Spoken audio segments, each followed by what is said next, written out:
number 2. Rossi is really starting to draw a bead on that third position that is owned right now by Felix Rosenqvist. Field is single file, about 12 back. Leader Kirkwood, 5 car length advantage through turn number 4. Then it's Alex Palou, and then you have Felix Rosenqvist, Alexander Rossi, and Colton Herta as the field works its way now through turn number 5. Big loser at the start of the race appears to be Will Power, as he has tumbled towards the rear of the field, and he started mid-pack, so might have been some contact there. Up front, it is all Kyle Kirkwood by a half a second. Also a good start for Felix Rosenqvist from Meyershank Racing. He's jumped into the third spot, Mark James, as the leaders are already out of the corkscrew. So early movers include Christian Rasmussen, who is +4. Scott Dixon is +3. Pietro Fittipaldi is +3.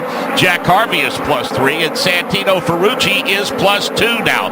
As they work their way into turn number 11 is Kyle Kirkwood with a 0.4 of a second lead over Alex Palou. So it's Kirkwood, Palou, Rosenqvist, Rossi, and Herta, the top 5, as the leaders head back to Jay-Query. Coming up on the spot of the racetrack where Kyle Kirkwood took the lead from Alex Palou at the outset. This time by, though, Palou says you're not going to get away off of turn number 2 with as much speed as you did last time, because Palou is starting to reel in on that rear wing of Kyle Kirkwood. Kirkwood, the leader, into turn number 4. Keeps it and swings it out to the outside. Manages to avoid that dirt to the driver left. Alex Palou is right on his wing, though. Call it, Nick. 2 car length advantage right now for Kyle Kirkwood out of turn number 5. Alex Palou is putting the pressure on, and we're seeing drivers get those elbows plenty wide. Just saw Marcus Armstrong grab the 9th spot away from Roman Grosjean. But up the hill go the leaders. Kyle Kirkwood's advantage. Again, no breathing room. About 2 car lengths over Alex Palou. It's 1.5 back to Felix Rosenqvist in third. And Davey was coming up on 3 laps complete. You mentioned Will Power off the pace by 10. Nolan Siegels lost 3 spots. Linus Lundqvist 3. Pato Award's also lost 3 spots. Yeah, don't know what exactly is going on there, but Power, he pummeled to the back, lost 10 positions. He's made a couple up with by Siegel and Giotto, but yeah, something going on with that car for sure. Just got a replay to look at Will Power. Nick Giotto looked like he got punted. Yeah, that was right around turn number 4. Will Power had some help. He was in the dirt. Great save to keep that car back on the racetrack, but again, a lot of work ahead for the driver of the Verizon Chevrolet. And Davey, a strong move by Kyle Kirkwood early on in the race when you haven't had much heat build up in the tires. We mentioned throughout the course of practice and qualifying, even in the early morning session, it looked like Kyle Kirkwood has had a hooked up race car all weekend long.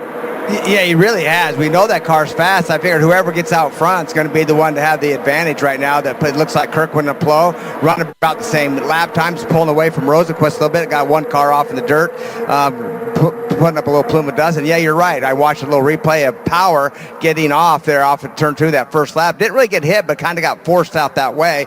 And now just trying to get it back together, and finds himself in 25th right now. Front 2 starting to gain some measure of separation. That's Kirkwood and Palou.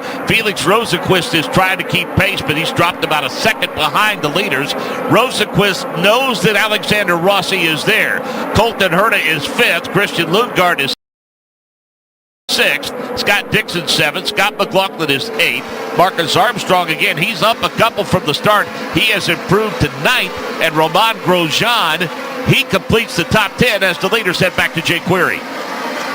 The top 10 essentially is all in that same area throughout the course, spread out of that hairpin of turn number 2. The leader of those is Kyle Kirkwood, this time by a little more comfort over Alex Palou. Palou has the same distance between himself and behind him, the third place running Felix Rosenqvist. Then it's Alexander Rossi and Herta again, the top 5. A lot of dust kicked up by Pato Award. He got very, very loose off of turn number 4, and Will Power had a very good look at that, but they make it cleanly down through turn number 5. Yeah, those 2 drivers will navigate that 5th corner and head to the fast left-hander of turn number 6. Up front, Kyle Kirkwood already leading them out of the corkscrew. Market stays at about 3 to 4 car lengths over the winner here 2 years ago, Alex Palou. Best battle right now might be the battle for the 6th position. That's Christian Lundgaard with Scott Dixon trying to track him down. Scott McLaughlin trying to keep pace. Marcus Armstrong, as we mentioned, he was strong pretty early on. He has stepped out to about a 2 car length lead over Roman Grosjean. So 5 laps complete. This time by, it's Kirkwood, Palou, Rosenqvist, Rossi, Herta the top 5. Lundgaard, Dixon, McLaughlin, Armstrong, and Grosjean the top 10. Malukas is 11th. Pato Award is 12th. Joseph Newgarden is 13th. Santino Ferrucci is 14th. Augustin Canapino is 15th. Christian Rasmussen is 16th.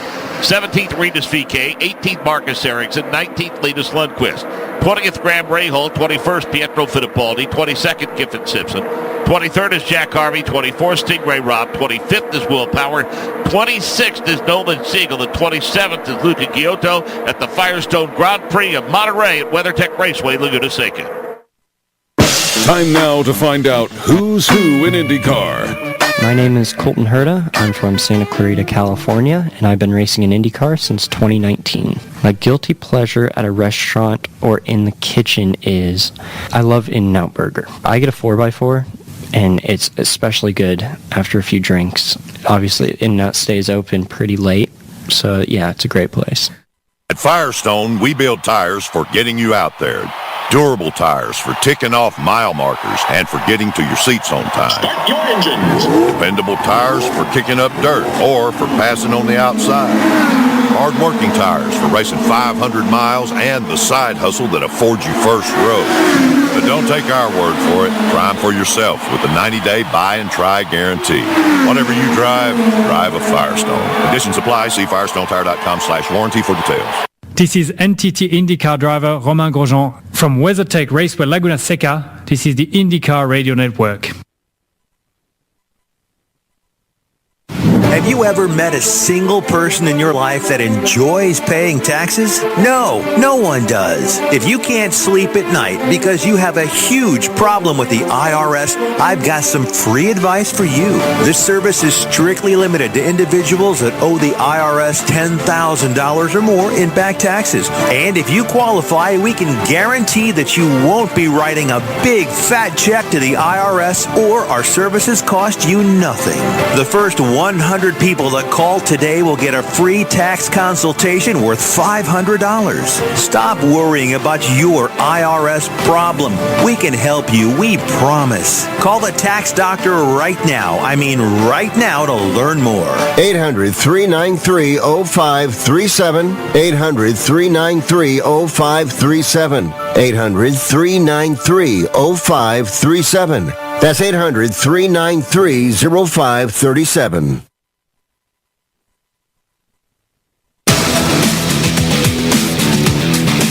7 of 95 laps complete. Kirkwood, Palou, Rosenquist, Rossi, Hurt of the top five. I want to thank McAllister's for catering lunch for the IndyCar radio crew today. When it comes to catering your next meeting or event, McAllister's has a turnkey solution. Turkey.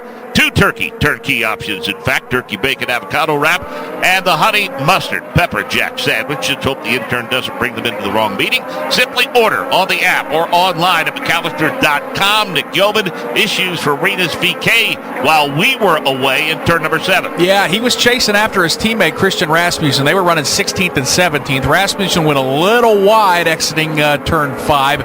Rinus, I should say, went even wider. He looped that car around, spun it around, didn't hit anything, stayed right in the middle of the racetrack, so the rear of the field had to make some evasive maneuvers. Unfortunately, though, VeeKay Mark falls to shotgun on the field. He's trying to gather back up and get around Luca Giotto. In fact, I think he's going to do that right now down to turn 11, but the long day just got a lot longer for the Dutchman, now up to 26. Davey, don't tell Rinus VeeKay and Will Power that it's been a trouble-free start to this race, but for the other 25 cars, pretty much it has been.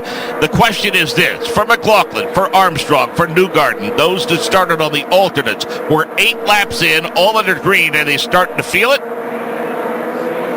Yeah, well, they hope not. Only 8 laps in. They should be feeling it here probably by lap 12, and then you need to take care of them to that lap 20, 21 mark. So right now they're probably still okay, Mark. And you know, if they came up to heat properly and not too quickly, they may make it pretty fast through the 6. I'm looking at lap times right now. The fast one, McLaughlin, on the reds, a 1:10.4. The 1:10.2 is Palou in second, so it's only a couple tenths off him. So they're hanging in there right now. Hey, you know, it's one of those situations, Davey, where it appears as though those drivers realize that this is a long race and there's no reason to force the issue early. Let's let our tire and pit strategy. Yeah, and exactly right. You know, the start of any race is so much different than the end of the race, and that's most generally, but 90% of the time, it's a completely different outlook at the end, and we're going to find out if that's the case here. But just take it easy. It's early on the race. We're only 10 laps at 95, meaning 85 left to go, and 3 pit stops right away to throw in there. So long ways to go. And I don't think Alex Palou is overly concerned, Davey, because that deficit, that margin seems to be staying between 6 tenths and 7 tenths between he and Kyle Kirkwood. Yeah, we caught up, as Jake mentioned. Hey, it looks like Plo is right on the back of Kirkwood. I think Kirkwood might have made a small mistake. Their lap times are almost identical, a tenth, really on top of each other right now. So just cruising along there right now. And you know who's the lap went a little quicker? Third place, Rosenquist. He was a couple tenths quicker in both of them. Some separation for the top three. That's Kirkwood, Pillow, and Felix Rosenquist. Alexander Rossi has achieved some level of comfort over Colton Herta. Christian Lundgaard is all by himself in the sixth position. The one that we think might be trying to get interesting is Scott McLaughlin and Marcus Armstrong. That is the battle for the 8th position as they work their way off of that final turn. So let's recap the top 10 for you. Kirkwood, Pillow, Rosenquist, Rossi, and Herta, the top 5. Lundgaard, Dixon, McLaughlin, Armstrong, and Grosjean. And Davey Hamilton looking a little bit further back in the field. David Malukas continues to hold serve. He started 12th. He's currently holding on to the 11th position. Yeah, just hanging on is all he's doing right now. Honestly, just trying to keep it. What a good run, obviously, but just hang on right there. Cut your laps, be consistent. Really good run for him. Long time since he's been in the car. First time with this team. He knows he has a wrist injury. It's going to be a long day for him because I promise you tonight that wrist is going to be really sore. So Maluka's doing a good job right now. Things going well early, too, for Juncos Hollinger. Roman Grosjean in the 10th position. Augustin Canapino currently 15th, Davey. Yeah, and I think, Canapino, he found himself on top of the charts a lot this week and just didn't get it all put together for qualifying. But after missing a race, I think still doing a great job. But you can't forget Grosjean, his teammate, he's in that 10th position. And, he's hungry. He just needs to finish this race, finish it clean. And no matter where that is, just finish a good, strong race. I think that'll get their momentum going. Scott McLaughlin, Marcus Armstrong. That's trying to get interesting, Jake Query. That's a battle for the 8th position. Scott McLaughlin knows that Marcus Armstrong is right there in his rearview mirror, that bright green machine. It doesn't take long for it to pop into view. And for McLaughlin, he's been trying to shake that view out of his mirror for the last couple of laps, but Armstrong is drawing a bead on him. Then you have behind Armstrong, Roman Grosjean, who is also trying to take a look at this battle. Scott McLaughlin about 4 car lengths in front of Marcus Armstrong. Yep, they'll both swing wide out of turn number 5. McLaughlin swings a little bit wider as they hammer the throttle to the left-hander of turn number 6. Grosjean does appear to be catching those two as they head up to the corkscrew where they get hard on the brakes. These are the 3 cars, again, running 8th, 9th, and 10th, Mark Janes. Good days so far for all 3 of those drivers. Jump back up front. It's down to a couple of tenths now, the deficit between Kirkwood and Alex Palou.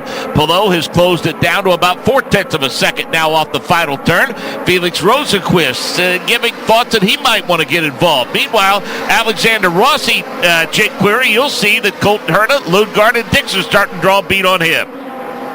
Absolutely. As a matter of fact, the front 3 have a pretty sizable gap back before you get to Alexander Rossi. And then Rossi has Colton Herta just about 4 car lengths behind him.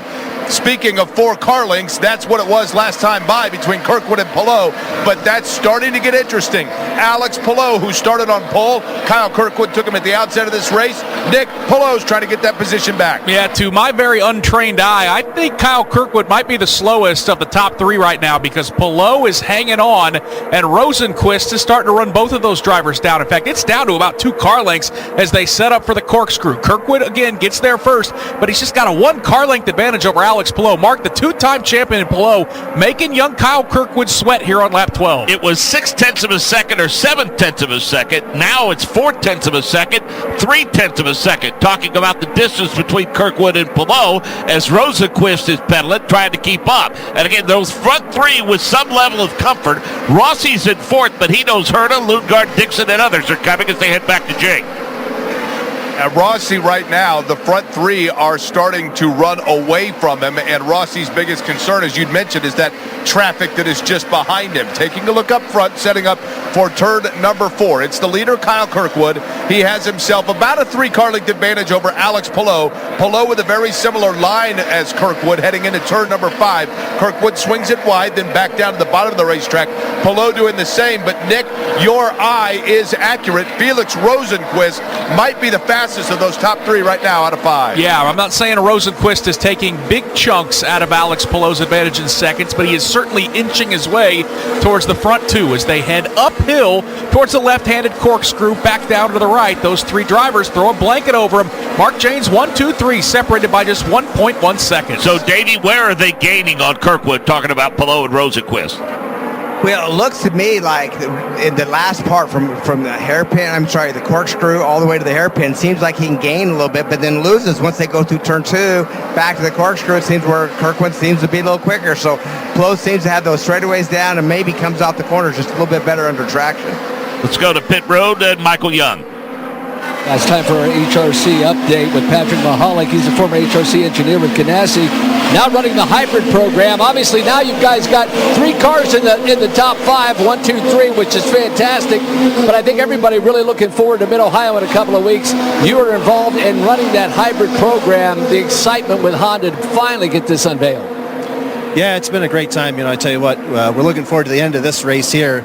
We're looking forward to hopefully getting 5 in a row here at Leguna Seca and then moving on to Mid-Ohio, where we'll debut the hybrid system, which has been a huge collaboration between ourselves, Indycar, Chevy, Millmore, and testament to everyone who's put in a lot of work and effort to make sure this system is well sorted and works well at Mid-Ohio. Is it one of those situations like watching a child grow up that this is finally going to get its debut?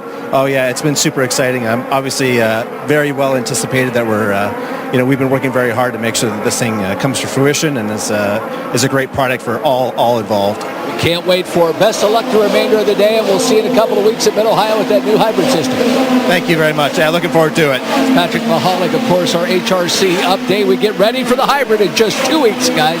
And again, 15 laps complete. That is your Honda engineering update. We have Kyle Kirk with a 0.4 of a second lead over Alex Palou. Felix Rosenquist, Alexander Rossi, Colton Herta the top 5. Christian Lundgaard, Scott Dixon, Scott McLaughlin, Marcus Armstrong, and Romain Grosjean the top 10 at the Firestone Grand Prix of Monterey at WeatherTech Raceway, Laguna Seca.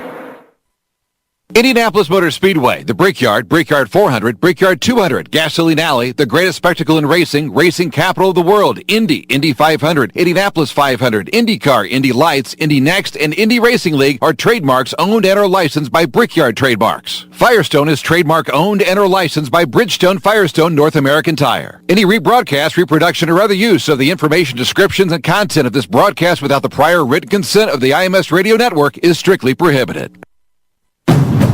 The Honda Ridgeline, Passport, and Pilot are in a league of their own when it comes to rugged capability. Their relentless power and versatility make these vehicles the ultimate challengers for exhilarating adventures and formidable terrain. But it's not just performance that makes these cars special. It's the unwavering determination that inspires everything we do.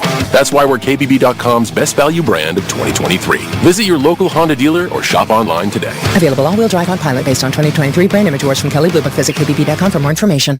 I'm NTT IndyCar driver Alex Palou. From Leguna Seca, this is the IndyCar Radio Network. Know someone with a drinking or drug problem? Learn how to get sober after we share these stories. I was 35 with 2 beautiful children when my life and addiction started to spiral out of control.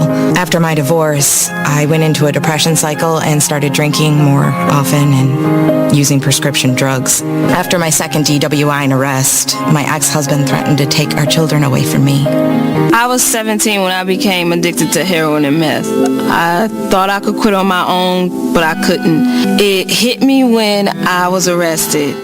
Get sober now. Your private insurance may cover costs and we'll get you here. It's simple. Just call Elite Rehab Placement right now.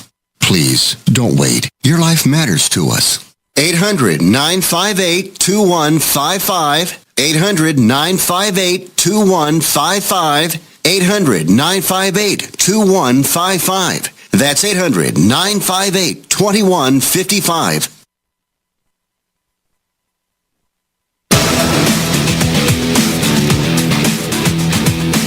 17 laps complete. Kirkwood, Palou, Rosenquist, Rossi, Herta the top 5. Lundgaard, Dixon, McLaughlin, Armstrong, Grosjean the top 10 to Dan Rusanowski.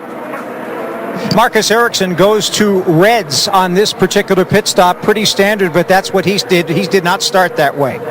Updates to the pits brought to you by Shell, the official fuel of the NTT IndyCar Series. Davey, is that a little early, or is it just a matter of you might as well come now? That is a little bit early. The window opens up when you have a 3-stop strategy, but I would wait till lap 20, I think, is a little better. Now, Chevrolets don't quite get the mileage that the Hondas do, so that could be a little bit of it as well. Or the car could just be off and just hope for a little bit of yellow later. But I think that's a little bit early for the first round. Separation still for the front 3, Jake Query, and it seems to me like they may be waiting till that first round of stops to make a move. And those that we are waiting to watch make the move would be Alex Palou and Felix Rosenqvist, because it appears as though they were right on the rear wing of Kyle Kirkwood a few laps ago, but Kirkwood has done a really good job of hitting every mark and extending now back out to that lead. About a 2-car length advantage over Palou, then Palou about 4 to Felix Rosenqvist, then about 8 back before you get to Alexander Rossi. To pit road, and Dan Rusanowski. Rinus VeeKay goes from reds to reds, 2 alternates in a row. Let's go to Michael Young. For Will Power, his first stop of the day, they'll go from blacks to reds. And we have a further race off of pit lane. We saw the machine of Graham Rahal and, of course, Rinus VeeKay that Dan just talked about. But a good stop for Will Power. And Davey Hamilton, we got to give a shout-out to the Rahal Letterman Lanigan Group for securing the services of Mobile One for the sponsorship on that race car this weekend. That's a cool-looking fire suit, cool-looking paint scheme for Graham Rahal this weekend. Yeah, without a doubt, that's really cool that was able to happen. And the hospitality they have here for Mobile One, the gold, it's something we haven't seen before with Mobile One. So first time for Graham, and hopefully he just keeps plugging on and gets some results for them. It'd be great to have them back. 50th anniversary for them celebrating this weekend. Scott McLaughlin, Marcus Armstrong. That's the battle for 8th. And Jake, that gets good, settles out, but it's gotten good again.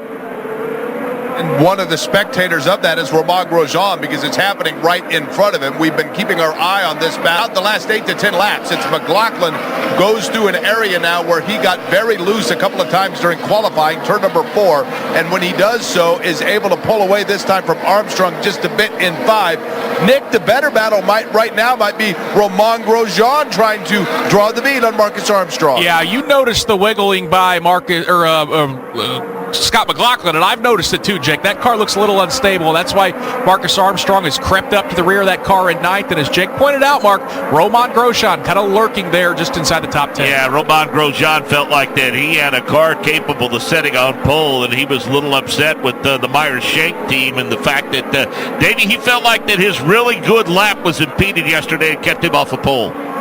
Yeah, no question about it. I mean, you have to. It's part teamwork, as we see when the McLaren cars come on pit lane right now. But you have to work with your team, make sure they get you out in clear air. Now, the pit window's definitely open. We're at lap 20 right now, and they're starting to come in. Yeah, that's Simpson now. Yeah, Potawatomi Ward is one of those that have come onto pit road. And let's go back to Dan Rusanowski. Pietro Fittipaldi goes from the alternates to the blacks here as he has a bit of a slow stop, a little extra fuel, and off he goes. Alternates for Potawatomi Ward. Looks like Nolan Siegel also among those coming to pit road. So, Davey, we figured it would be about lap 20 before we started seeing teams come to the pits. Yeah, that's the number. If you make 20, 21, you're right there. No question about it. And that's we're on that space right now. And so we got Palou all over Kirkwood, and we'll just see what happens if they pit right now. But I'm looking out the window right now. Linus Lundqvist, as he's getting ready, his guys are set up. And looking at pit road, we got one down there. Looks like maybe is that Palou? Looks like he may be set up right now as well. Well, we're watching the leaders now, Davey, as they have exited the corkscrew, and they're going to come off of that final turn. And both decide for now to work their way past the entrance to the pits, and Felix Rosenqvist appears poised to do what they do. So the leaders head back to Jake Query, and it's down to 0.3 of a second down in the hairpin. And Rossi has now gotten a little bit closer to that front 3 as well. Palou now off of turn number 2, got really close to the leader, Kyle Kirkwood. We'll keep an eye on it. Let's go to pit road to Michael Young. Reds to reds, a full turn and a half for Scott McLaughlin, his first stop of the day. A bold move, and he nearly runs into Linus Lundqvist as he exits pit lane. And so after that, it should be a pretty clean exit for Scott McLaughlin as he crests the hill now. Meanwhile, back up front, Nick Yeoman, how about the lead between Kirkwood and Palou? A lap ago, it got as close as we have seen it, about a half a car length, maybe a full car length. Alex Palou continues to put the pressure on. Up the hill they go. Palou goes to driver's left first, but Kirkwood once again gets to the corkscrew first. The stacking up has allowed Felix Rosenqvist to close. He's 2 car lengths behind. Yeah, Felix Rosenqvist had faded just a little bit. It appears as though that he was content to let them slug it out for now as those two come off of that final turn. And again, they work their way past the entrance to the pit. So they're going to go another lap. So we'll complete 22 laps this time by. And Alex Palou is really pedaling now. He's pulled up to the rear wing of Kyle Kirkwood. Jake is down to 0.2 of a second. Palou is going to try to take a peek to the outside through turn number 2, but Kirkwood's able to shut that door. Rosenqvist has let this battle get away from him just a little bit. He's about 6 car lengths behind it. Palou now setting up for turn number 4 is going to try to take a peek again on Kirkwood. Kirkwood again able to shut that door. Palou drops back just a little bit, setting up for turn number 5. Kyle Kirkwood's advantage is just a car length and a half over the second place running Alex Palou. Well, I don't know what I'm more impressed with. Kyle Kirkwood hanging on with clearly a car that's a little bit slower, or the patience that Alex Palou is showing, because he is fast in that DHL Honda. To the corkscrew they go again, Mark. It stays about a car length and a half. Both appear to be faster than Felix Rosenqvist. He's a little over a second behind the front 2 now, as we'll complete 23 laps this time by as they work their way through turn number 9. Now the setup for turn number 10. It's back to a 5/10 of a second lead. And again, they'll pass pit road as we see Alexander Rossi among those deciding to peel off and head to pit road. Rossi has been running in the top 5 throughout the course of the afternoon. We'll keep an eye on the leaders as Alexander Rossi heads to pit road and into the view of Michael Young. His first stop of the day, they will go from those blacks to brand new alternate reds. Good stop for that crew. They're going to add a full turn. They're waiting for the fuel. Good stop. 8 seconds down and away is Alexander Rossi. Update from pit road brought to you by Shell, the official fuel of the NTT IndyCar series. And it still sets at 0.4 of a second, baby. The lead between Kyle Kirkwood and Alex Palou. Yeah, it stayed right there. Now down to 0.3 right now. I mean, Palou is all over him. I think it's a situation. If Palou can't get in front of him, I think he's going to be able to check out pretty good. But his lap times are almost identical right now. After we'll see what Rossi can do, where he files in after this sequence happens. But he's definitely trying to do a little bit of an undercut on the leaders. We'll see how he comes out. It looks like Alexander Rossi is going to settle into about the 13th position as, again, they work their way off of turn number 10, start to set up for turn number 11, and we'll see what the leaders decide to do. It's going to be yet another circuit, as it looks like Felix Rosenqvist has decided that enough is enough for him, and he will head to pit road. So Felix Rosenqvist will come to the pits for some service as the leaders head back to the hairpin in turn number 2. You almost wonder if this is some sort of game of chicken, thinking, well, if you're going to stay out, I guess I'll do the same. Kirkwood again leading Alex Palou. It's been follow the leader since Kirkwood became exactly that at the outset of the race, passing Palou as he works his way now up into turn number 4. Palou tries to go down to the bottom at the exit of turn number 4, not able to make up any ground. About 2 car lengths back. Then it's about 5 car lengths back before you get to Colton Herta, who now runs in third. They'll bend through the left-hander of turn number 5. Palou still all over the rear wing of Kyle Kirkwood, and you got to think Rosenqvist and Rossi are going to be turning qualifying laps as Palou gets held up. Can they jump the defending winner of this race from 2 years ago? Down the hill they go. It's still Kirkwood, Palou, and Colton Herta, and Christian Lundgaard catching them as well, Mark. Marcus Armstrong among those coming to pit road for service. David Malukas also in. What say you, Dan Rusanowski?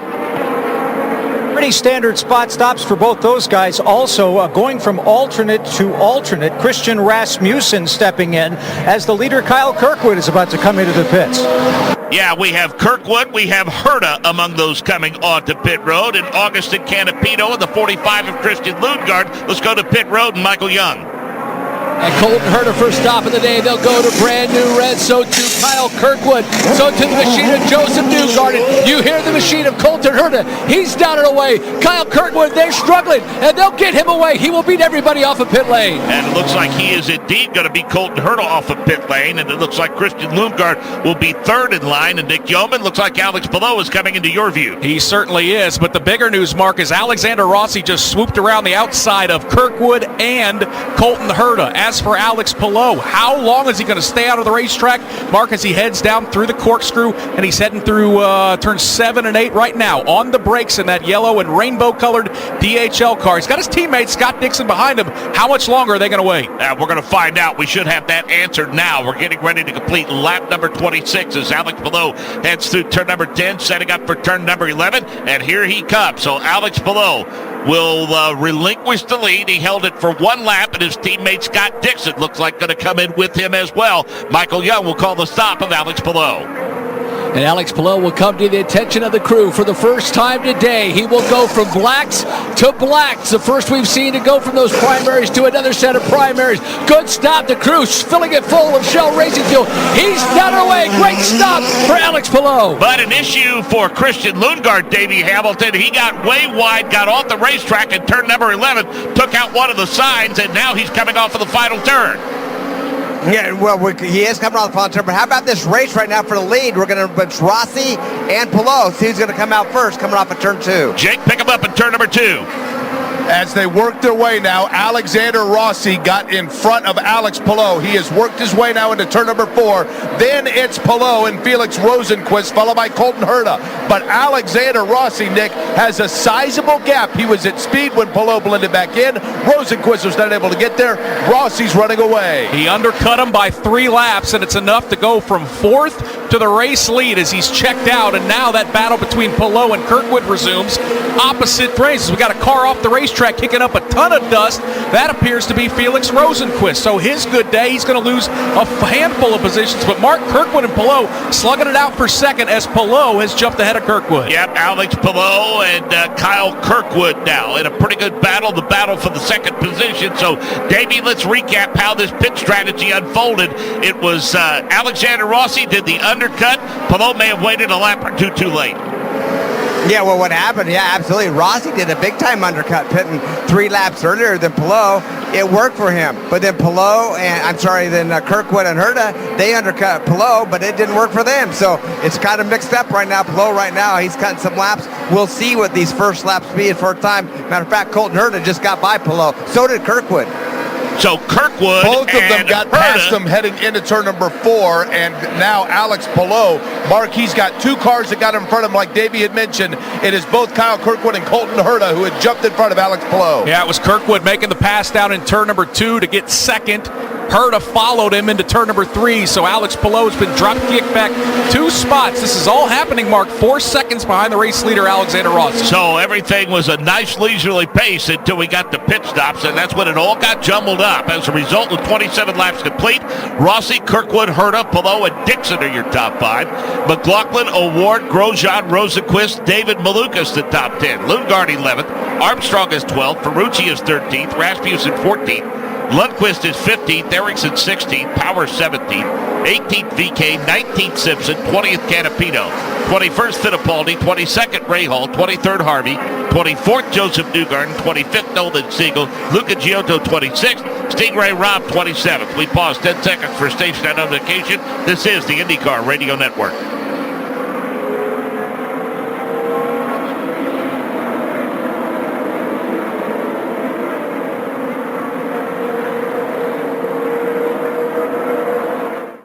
This is IndyCar Radio. Find and follow us on Spotify. Gear up for the NTT IndyCar Series with all of the latest gear and official merchandise. Whether you're cheering trackside or from home, dive into the action with IndyCar gear. From driver essentials to team apparel, we've got it all. The excitement doesn't stop at the trackside store. Shop online at shop.indycar.com and get it shipped straight to you. Gear up and be a part of the action. I'm NTT IndyCar driver Colton Herta from Leguna Seca. This is the IndyCar Radio Network. Attention, those of you looking to go on a fun vacation and see the world on the cheap. Today, the U.S. dollar is worth even more in other countries, so there's never been a better time to travel outside the USA. The dollar is worth over $1.30 in Canadian dollars, and it's the same for Australia. You can fly there today and have fun and maximize your travel dollar. Your U.S. dollar is worth over $3 in Brazilian reals, and it's worth over $18 in Mexican pesos. Plus, in Argentina, it's worth over $27 in Argentine pesos. Just think of the bargains you'll get. And the way you get the cheapest airfare to any destination is by calling Tickets That Cheap. Save up to 75% on your foreign vacation tickets. Don't wait. Call now. 800-932-1548. 800-932-1548. 800-932-1548. That's 800-932-1548.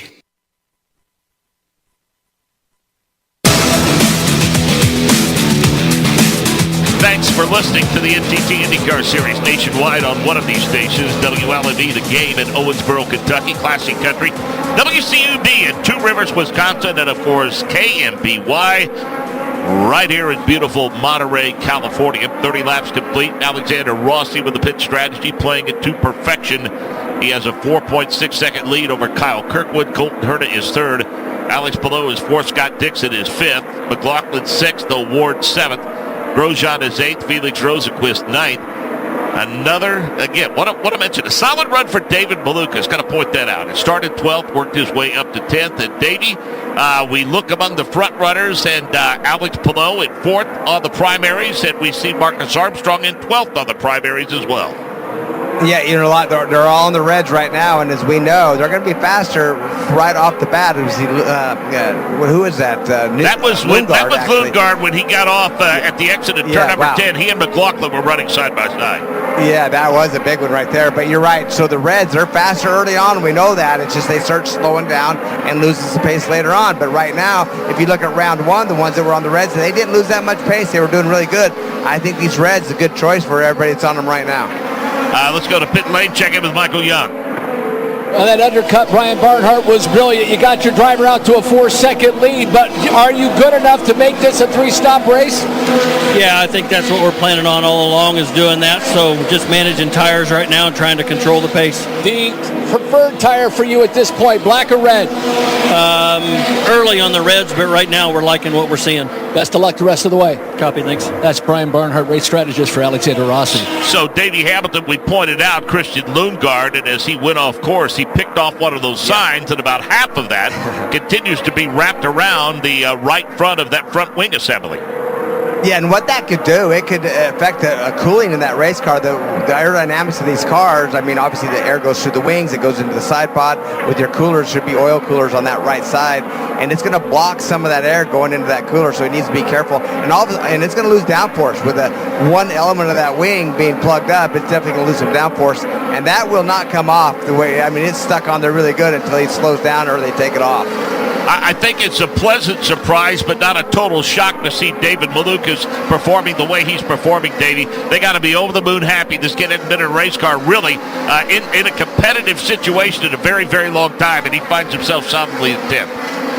Yeah, no, really good job by that team and running 9th and 10th. Obviously, Rosenqvist was up in 3rd when he came to pit. That pit stop didn't work out for him. Then he went off track and lost some ground. That's unfortunate, but that teammate of his is looking really good, and they kind of help each other at this point, running 9th and 10th. And another driver making his debut with a race team, well documented over the course of the week.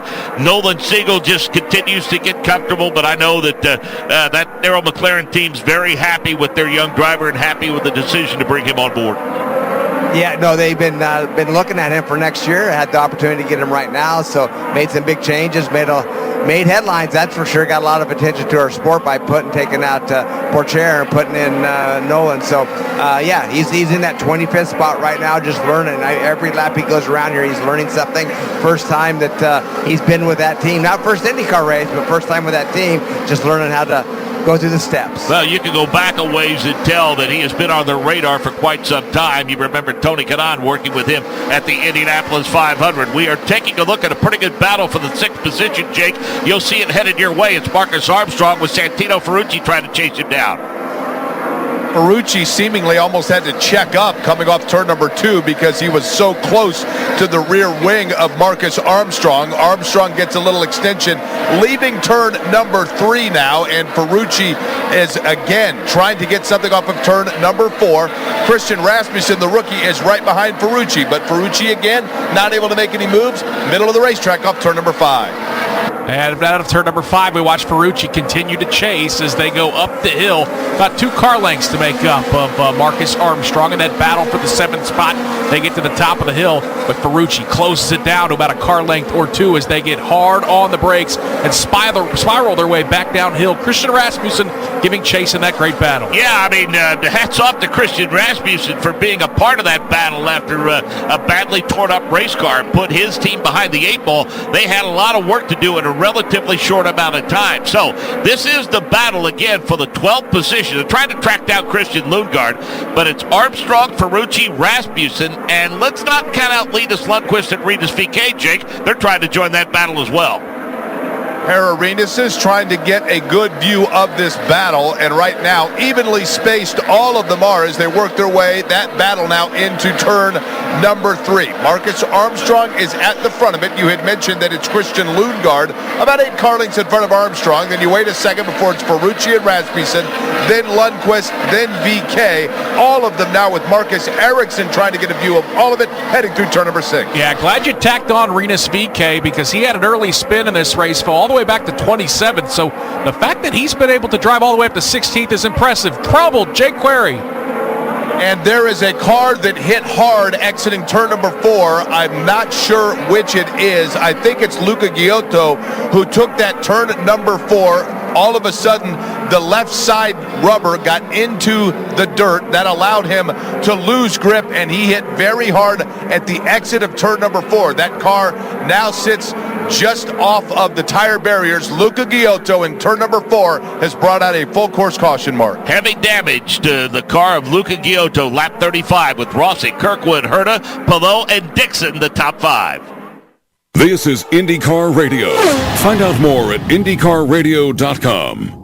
When it comes to catering your next meeting or event, McAllister's has a turnkey solution. Turkey. 2 turkey turnkey options, in fact. There's the turkey bacon avocado wrap with mouth-watering oven-roasted turkey, smoked bacon, ranch, lettuce, tomato, and avocado served in a wheat wrap. And there's the honey mustard pepper jack turkey sandwich. Same oven-roasted turkey, but this one's got smoked bacon, McAllister's honey mustard, pepper jack cheese with lettuce and tomato served on a ciabatta roll. 2 turnkey delights your people will dig. Just hope the intern doesn't bring it to the wrong meeting. Turkey catering boxes are only here for a limited time. Simply order on the app or online at McAllisters.com.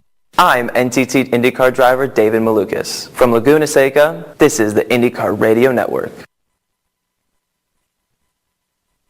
Do you own a timeshare? Well, face the facts. You made a mistake. You made a bad purchase. A timeshare is not an investment. It's a money pit that continues forever. If you use your timeshare, that's great. But if you don't and you want to legally get out of your contract, call my friends right now at the Timeshare Exit Hotline. They're an experienced team of lawyers who help good people like you get out of a timeshare contract that they just don't want. Don't throw away your money on maintenance fees. Use it for things you really want. We can help you end your timeshare contract and stop the money drain immediately. If you're ready to move on with your timeshare, call our team right now. Call today for your complimentary free consultation. 800-406-2985.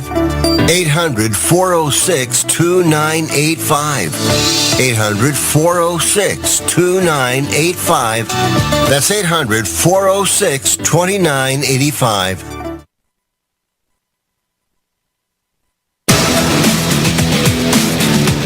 In the pits with Ryan Harbour of Christian Lundgaard's car. Ryan, apparently he hit some debris out there on the circuit, was having trouble? Correct, yeah. We're just deciding now whether to come in and try to get that debris off the front wing, and we got to wait to see how long this jello is, though. How long does it take you to make that kind of a decision? Depends on how long this jello is. All right, best of luck to you. Ryan Harbour of Christian Lundgaard's team again. Apparently he hit some debris, Mark, and that was one of the reasons why he was having trouble. He was reporting that he couldn't turn the car properly. Yeah, he and McLaughlin had a pretty good battle, and he ran off-road and got through some signage, and that's what's hooked on the car. Updates from Pit Road brought to you by Shell, the official fuel of the NTT IndyCar Series. And let's go to Michael Young. Yeah, everybody's starting to come in. We're at the very end of pit lane and pit out, and we're keeping an eye on Kyle Kirkwood. He'll come to the attention of the crew. He'll go from reds to brand new blacks. Good stop for that crew. Linus Lundqvist coming in right now, right in front. Full turn for Kyle Kirkwood, but the race off pit lane. It's Colton Herta, Alexander Rossi, Kyle Kirkwood, Scott McLaughlin, and fifth is Scott Dixon. And it was a rough entry to pit road for Scott Dixon, Davey Hamilton. Yeah, he actually hit the tire barrier on pit in right there. Colton Herta is going to be the one benefiting on this one, but Pelot did not pit, so he's going to be the race leader right now. Pretty early to pit. I mean, you're still going to have to do a couple more. So it's an early stop, and we'll just see what the strategy works out for these guys.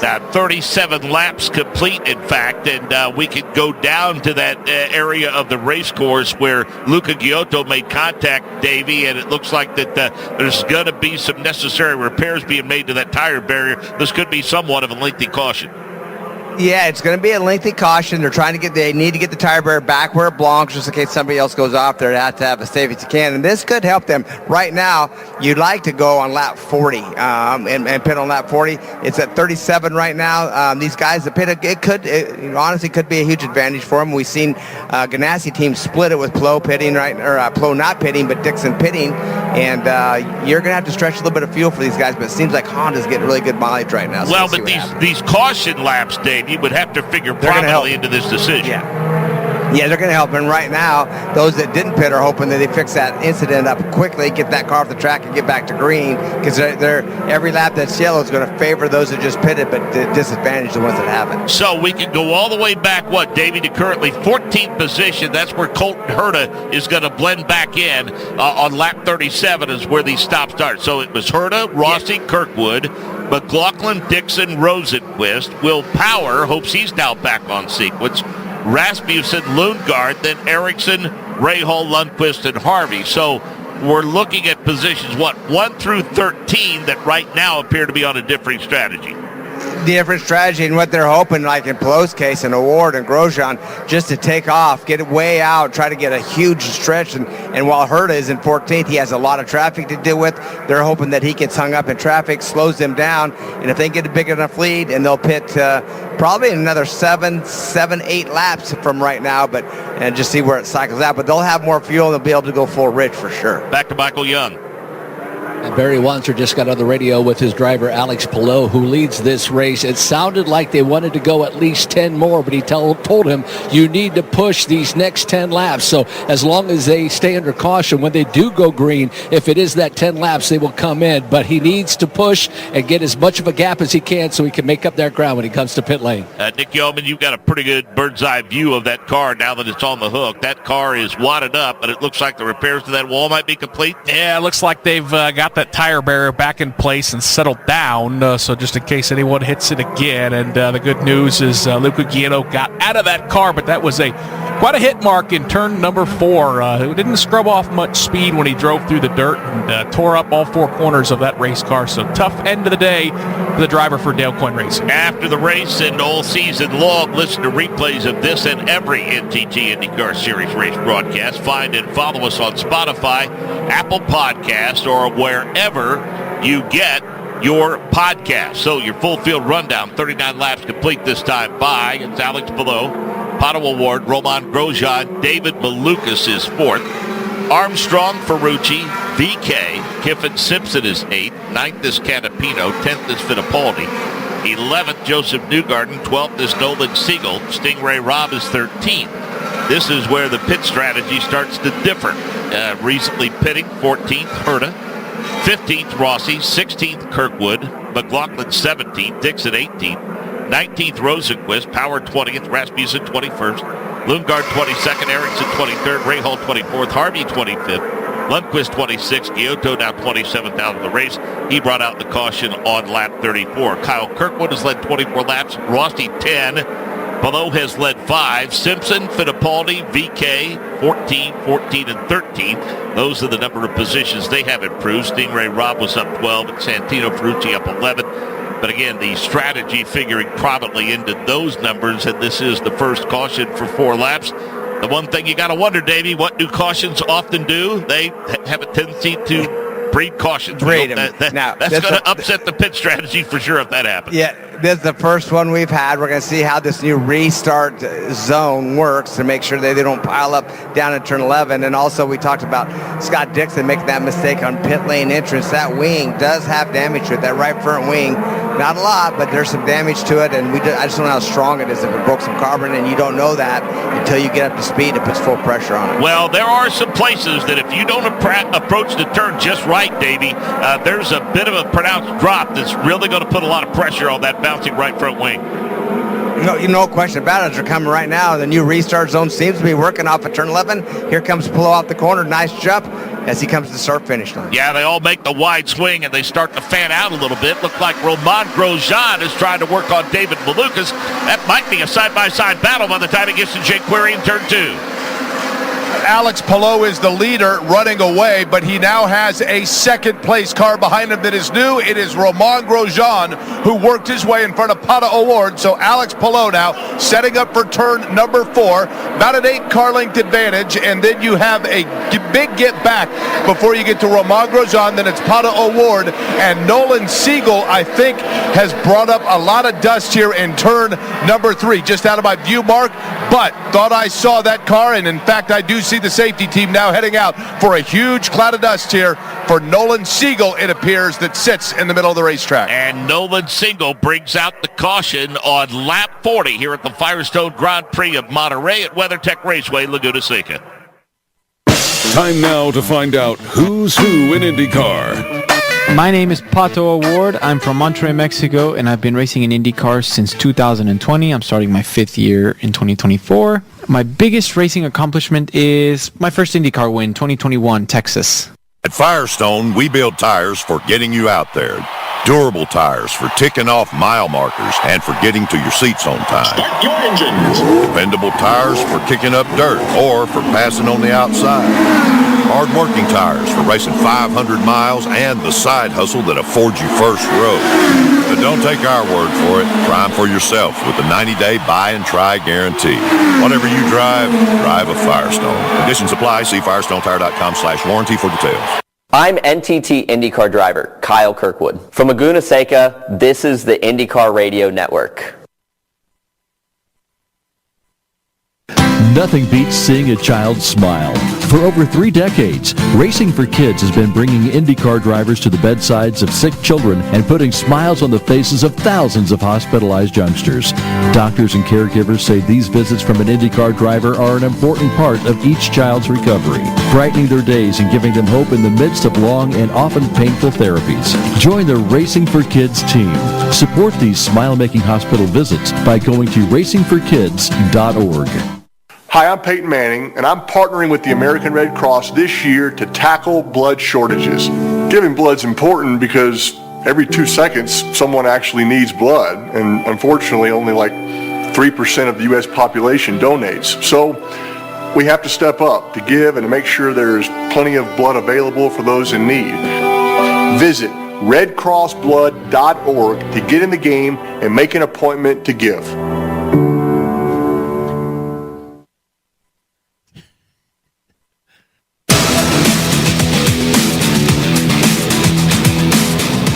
Just about ready. A quick cleanup. The single car incident involving Nolan Siegel, and they were able to get him back underway, and he is doing his best to catch up to the rear of the field. Alex Palou is your leader over Romain Grosjean, who made a strong move around Pato O'Ward in turn number 2 to grab that second spot. And again, Grosjean felt like he had a pole-capable car, and so he is hoping for, at the very least, a podium finish today. Alex Palou sees the green flag fly when he comes off of turn number 11. Car wiggles a little bit. A little cleaner start for Romain Grosjean. We'll see if he keeps the momentum into turn number 2.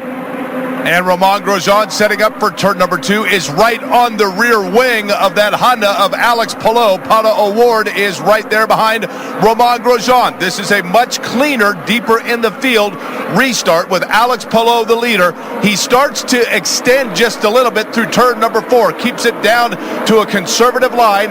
Now about a 6-car length advantage over Grosjean. Better battle maybe that for Pato O'Ward, trying to get that spot back from Romain Grosjean as they work their way up turn number 5. Yeah, it was a bobble on that previous restart that dropped Pato O'Ward from second back to third. He is on the hunt, though, trying to get around Grosjean. Can't get it done there in turn number 6 as they'll head off up the hill. Further back, boy, some dirt tracking for Agustin Canapino. He gets off track, kicks up a ton of dust, and now slides behind the driver who was leading earlier, Alexander Rossi. A lot of lockups. Kyle Kirkwood locks him up, Marcus. They snake their way out of the corkscrew. He got side by side with Kiffin Simpson and had to go to driver's right to avoid running into him, and that was the explanation of Canapino's off. By the way, the car of Linus Lundqvist, a drive-through penalty. He struck a crew member who appears to be okay. Alex Palou with a comfortable advantage, but Grosjean, O'Ward, Malukas, Armstrong, it stays interesting, Jake. That's second, third, fourth, fifth, and sixth. And as a matter of fact, Marcus Armstrong now, as he works his way in through turn number 2, his position is not necessarily secure because he's suddenly getting mirrors full. We'll take a look at that once they exit turn number 4. Leader is Palou, followed by Grosjean. Again, a wiggle for Pato O'Ward. Then it's David Malukas Armstrong. And then you have the machine of Santino Ferrucci, who again, Nick, take a look at it. Marcus Armstrong is suddenly getting a big welcome from Santino Ferrucci. Yep, Ferrucci runs in 6th. Then it's Rinus VeeKay, Joseph Newgarden, and Pietro Fittipaldi. Then you get to the first car on that alternate strategy. That is Colton Herta. That's the final car of the top 10. But Jake's absolutely right, Mark. Santino Ferrucci's been aggressive today, hounding Marcus Armstrong as they all exit the corkscrew. Might be an issue for Scott McLaughlin, currently running in the 15th position. He was engaged in a pretty good battle with Stingray Robb. That car might have some damage that is affecting the handling of it. It's Alex Palou who's opened up a 1.9 second lead over Romain Grosjean. Grosjean is starting to pull away from Pato O'Ward, but it's Marcus Armstrong and Santino Ferrucci. That's the battle for the 5th position now as they head back to the Andretti hairpin. Battle for 5th indeed. Marcus Armstrong has it. Santino Ferrucci has a very good look at it. Almost looked like he had to check up for a second exiting turn number 2 because he was so close right there. Lots of dust being kicked up by Marcus Armstrong into turn number 4. Ferrucci goes right through it without any problem. Rinus VeeKay trying to draw a beat on all of this. Marcus Armstrong about a 2-car length advantage over Santino Ferrucci. Yeah, Ferrucci stays right in those tire tracks to the left-hander of turn number 5 as they accelerate up the hill, heading to the corkscrew. And Ferrucci right in the tire tracks. Armstrong's car wiggled a little bit through turn number 6. Does that open the door for Santino Ferrucci? He's going to take a look to the inside, gets back in line as they head to the corkscrew. As for the rookie Nolan Siegel, Dan Rusanowski, he has come to pit lane moments ago. He came into pit lane and he got some fuel. He went from reds to reds, a little bit of a turn up front, and off he went pretty standardly. Okay, so Davey, here we are. Lap 26 is when Palou, Grosjean, O'Ward, Malukas, those guys last pitted. We are at lap 44, but we've had some laps under caution now. When do you expect to see them? Well, I think that Palou, with those yellows, he could go probably 5 more laps. So that would put it at 31. I'm sorry, at 50 laps, basically. And for him to pit, he may be able to go longer than that because he's safe fueling yellows, but I would say 5 more laps. Now, his lead over Colton Herta right now is, we see, he is right now at 10 seconds. That's not enough. For Herta, he'll definitely pass him while he's on pit lane. He needs to get about 20 seconds, actually, about double that. But also for Herta, Davey, he's picked up a couple of spots since we restarted the race. He worked his way around Simpson, worked his way around Canapino, so it won't hurt him at all if he can pick off, say, Fittipaldi, Newgarden, and even Rinus VeeKay.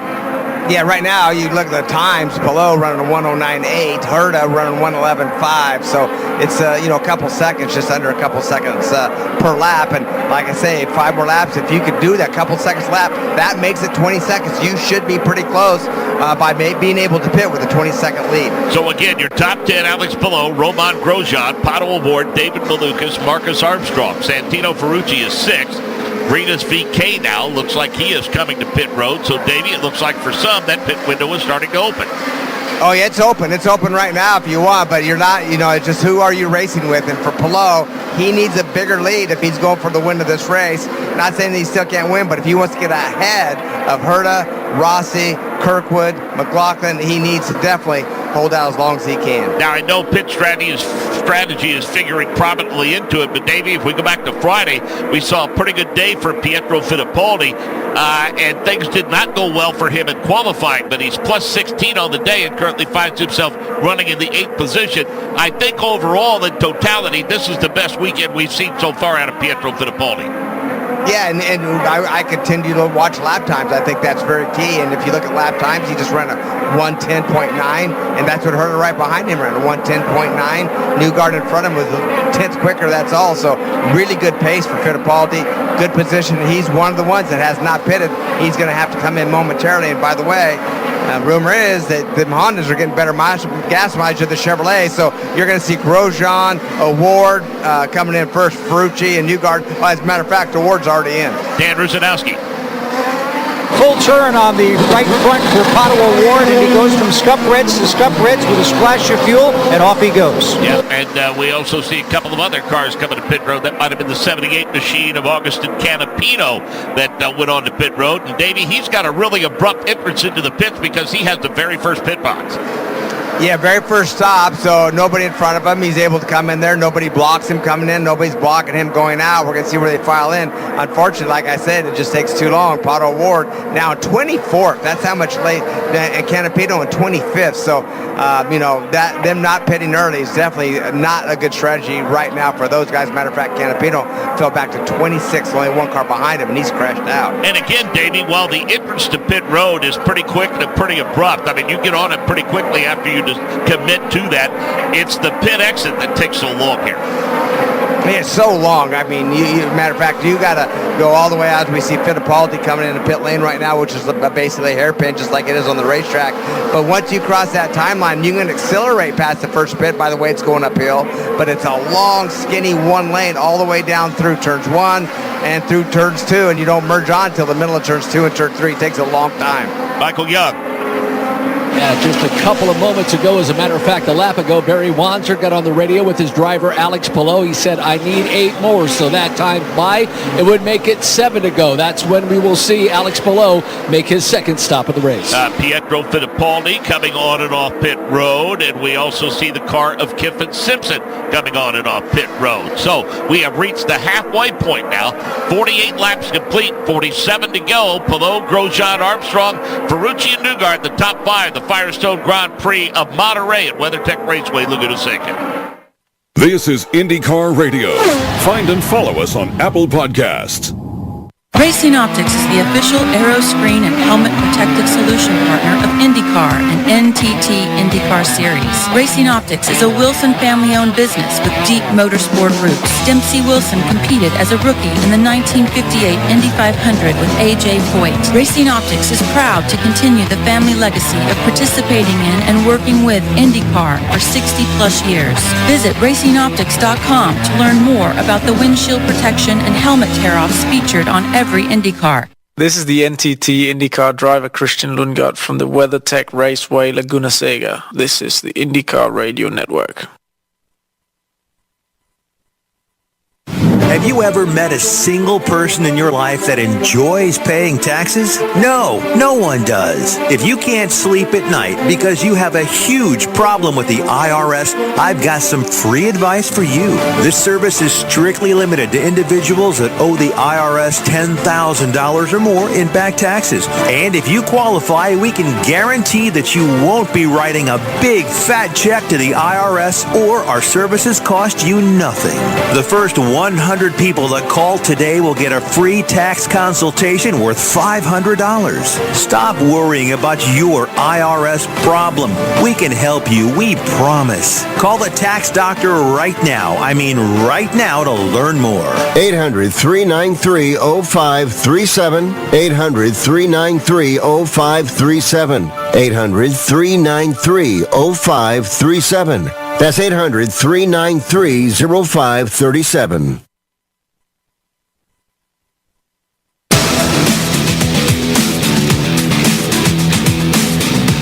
want to thank these stations for carrying the Firestone Grand Prix of Monterey today. WeatherTech Raceway, Leguna Seca, Twin Cities Talk Radio, WJCW in Johnson City, Tennessee, WRNL in Richmond, Virginia, and our flagship station, Indianapolis, 93.5 and 107.5. The Fan, 50 laps complete. Alex Palou, Roman Grosjean, Santino Ferrucci, Joseph Newgarden, they last pitted on lap 27. Colton Herta currently running in the 5th position. Herta, Rossi, Kirkwood, McLaughlin, Dixon, Power on back, last pitted on lap 37. Davey, you've done the math, we all have, and we kind of think that Alex Palou is kind of in that area where he might have enough time to get on and off. Well, right now, I would say no. I don't think he would come in. He's gonna blend in nicely. He probably will blend ahead of in that 4th position is what I'm thinking right now. I think Herta, Rossi, and Kirkwood would beat him about right now, but he hasn't pitted yet. I mean, if he continues to pull that length out, right now he's 20 seconds ahead of Rossi, but only 18, almost 19 seconds ahead of Herta. I think it's 20-second minimum that you need to have a chance to get out before these guys. Yeah, and I mean, he's bumped that lead up, and it's not quite to that 20-second barrier now, but I guess the big advantage for him is a lot of clean green racetrack out there, Davey, so it's basically up to him to be able to stretch that advantage out. Yeah, well, and by the way, just there, a 1 second difference. He just gained 1 more second on that lap over Colton Herta, so he's getting it done. He's picking up about a second lap, and if they can make it, as Michael said, 10 laps or was 8 laps, about 7 to go there. That means there's about 4 more before he's going to pit. That'd be 4 more seconds. That would be enough if he can continue to pull that 1 second lead out. So now we should have a good idea of exactly, in your opinion, how these teams stacked their tires throughout the course of this race, and who had the most confidence in the alternates and who had the most confidence in the primaries. Yeah, no question about it, and I think that they're both fast. I think they're both really good. You have to run both sets, but I think the Reds right now, they went a pretty full stint. They looked really good, no blisters. The speed stayed up pretty well. I think at the end of the runs, obviously, the primaries are a little bit faster, which that's what they're supposed to, and then, so it's kind of the perfect tire for a good race and what it's meant to do. So right now, Palou is going to put on Reds, though. He has not had Reds on yet, so and with a little bit shorter stint, maybe this next one, it could put him in the catbird seat again.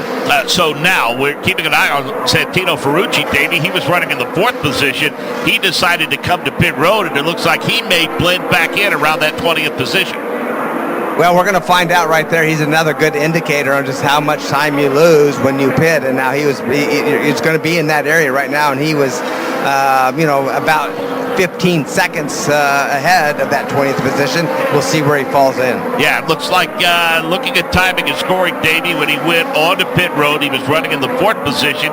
He comes back out. It looks like they've got him slotted in at 16th. In 16th right now, so still pretty good. I mean, that was a good stop for him right there. I mean, that's better than we thought. So nice run right now. Palou, we're going to continue looking at that stretch. He is at 20.6 seconds right now. That number to me is pretty good. If he has a good stop, they hit it like they normally do. I think Palou could get in and come out right with Herta. I'm not saying now he's got to have colder tires. It's going to take him a little while to get those tires heated up. Don't know that he can stay ahead of Herta, but I think he can come out right with them. And that's really all he needs right now, because I think he can go full rich the rest of this race. So 42 laps to go. We've completed 53. We'll give you a full field rundown now. Alex Palou is your leader. Roman Grosjean is 2nd. Joseph Newgarden is 3rd. They all last pitted around lap 26. Colton Herta last pitted on lap 37. He's currently in 4th. Rossi, Kirkwood, McLaughlin, Dixon, Power, and Rosenquist. And we start to see some of those front runners come to pit road. And Michael Young, you say Joseph Newgarden is among them. Joseph on his way down pit lane right now, also hearing the call for Alex Palou. He may be in the next time through, but the Hitachi crew is ready for their second stop for Joseph Newgarden. They have brand new Reds ready to put on that machine, and Joseph Newgarden will pull and hit his marks perfectly. The crew will go to work. So from Reds to Reds again, brand new Reds, and Joseph Newgarden with a full turn on that front wing. He's down and away. Yeah, we also saw the car of Roman Grosjean, Davey. He too came to pit road, so now the one we're waiting on is Alex Palou. Now, Alex Palou's the last one, showing Herta right now in that 2nd position. What did he do that last lap? A 109.6 for Palou, that 110.6 for Herta. 1 more second. It's a 21.7 second lead right now. So Palou has a good opportunity to be able to pull off this pit stop and come back out with Herta, Rossi, and Kirkwood. Now, he has to have a perfect stop. Trust me, he has to get in good. He has to hit the marks, a good stop, and he's coming in right now. We're going to find out. Yep, here Alex Palou comes. He comes on to pit road now. He climbs on the binders. He gets it under the line to make sure he woes it up to that 60-mile-an-hour limit. So Michael Young, welcome Alex Palou to his pit box. As Davey said, he's going to need a good one, and this crew is known for just that. He'll hit his marks perfectly. They'll jack the car up and go to those brand new reds.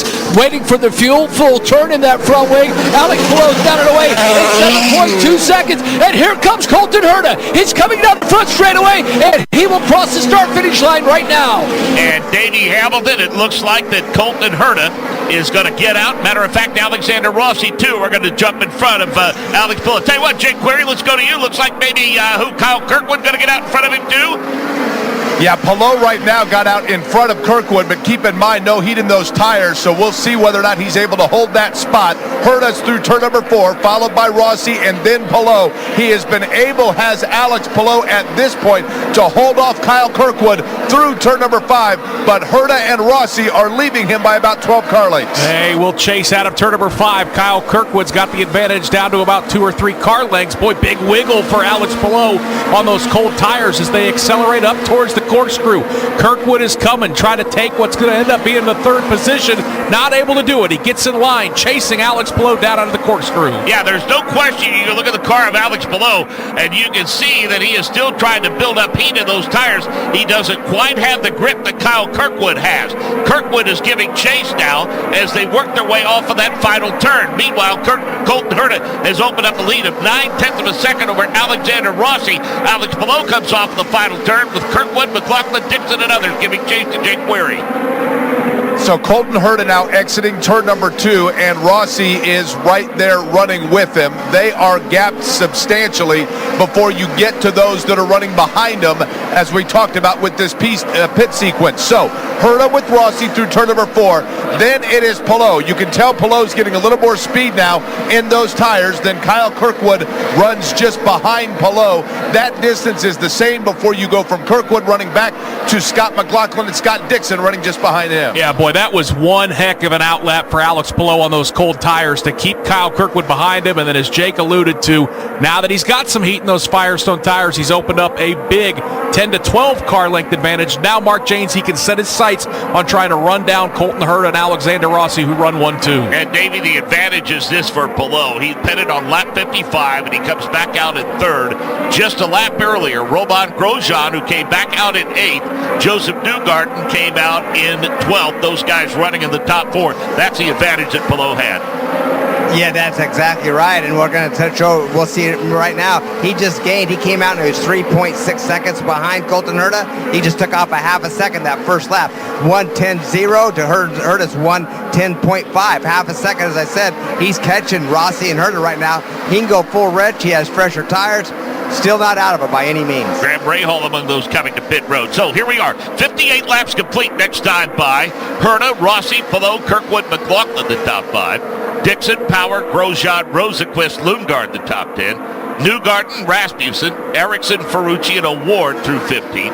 16th Malukas, 17th Lundqvist, 18th Armstrong, 19th Simpson, 20th Harvey, 21st VK, 22nd Canapino, 23rd Siegel, 24th Rahal, 25th Robb, 26th Fittipaldi, the lone driver out of the race, Luca Giotto, shown in 27th. Hey, race fans, the 108th Indy 500's in the books. Now you can own your own copy of the radio broadcast. Go to IMS.com, then search for Historical Race Broadcast, this year's race, plus many others from our radio archives available to printers. Go to IMS.com to own a piece of radio history. You're listening to the Firestone Grand Prix of Monterey from WeatherTech Raceway, Leguna Seca. There's nothing quite like the Honda Accord Hybrid and the CR-V Hybrid when it comes to exhilarating efficiency. With hybrid technology and thrilling capability, these vehicles deliver an electrifying performance on every drive. But what truly makes these hybrids special is the unwavering determination that inspires everything we do. Redefine your driving experience with Honda, KBB.com's best value brand of 2023. Visit your local Honda dealer or shop online today. Based on 2023 brand image awards from Kelly Blue Book, visit KBB.com for more information. I'm NTT IndyCar driver Stingray Robb. From Laguna Seca, this is the IndyCar Radio Network. The difference between a Hinchman fire suit and others? The difference is safety. All Hinchman fire suits are made with materials that are permanently fire resistant. That's why Nomex remains the standard. The difference is experience and innovation. Hinchman started the racing suit industry over 80 years ago. The difference is quality, value, and customer service. Your suit is an investment in your safety, and Hinchman is committed to giving you the safest and best racing suit along with friendly personal service. Hinchman, why settle for anything less? What's the best way to get rid of a timeshare that you don't want? Call the Timeshare Exit Hotline. We're a group of attorneys that help customers legally exit their timeshares. It's an easy process. We guarantee results or you pay nothing. Exit your timeshare today. Call now. 800-406-2985. 800-406-2985. That's 800-406-2985.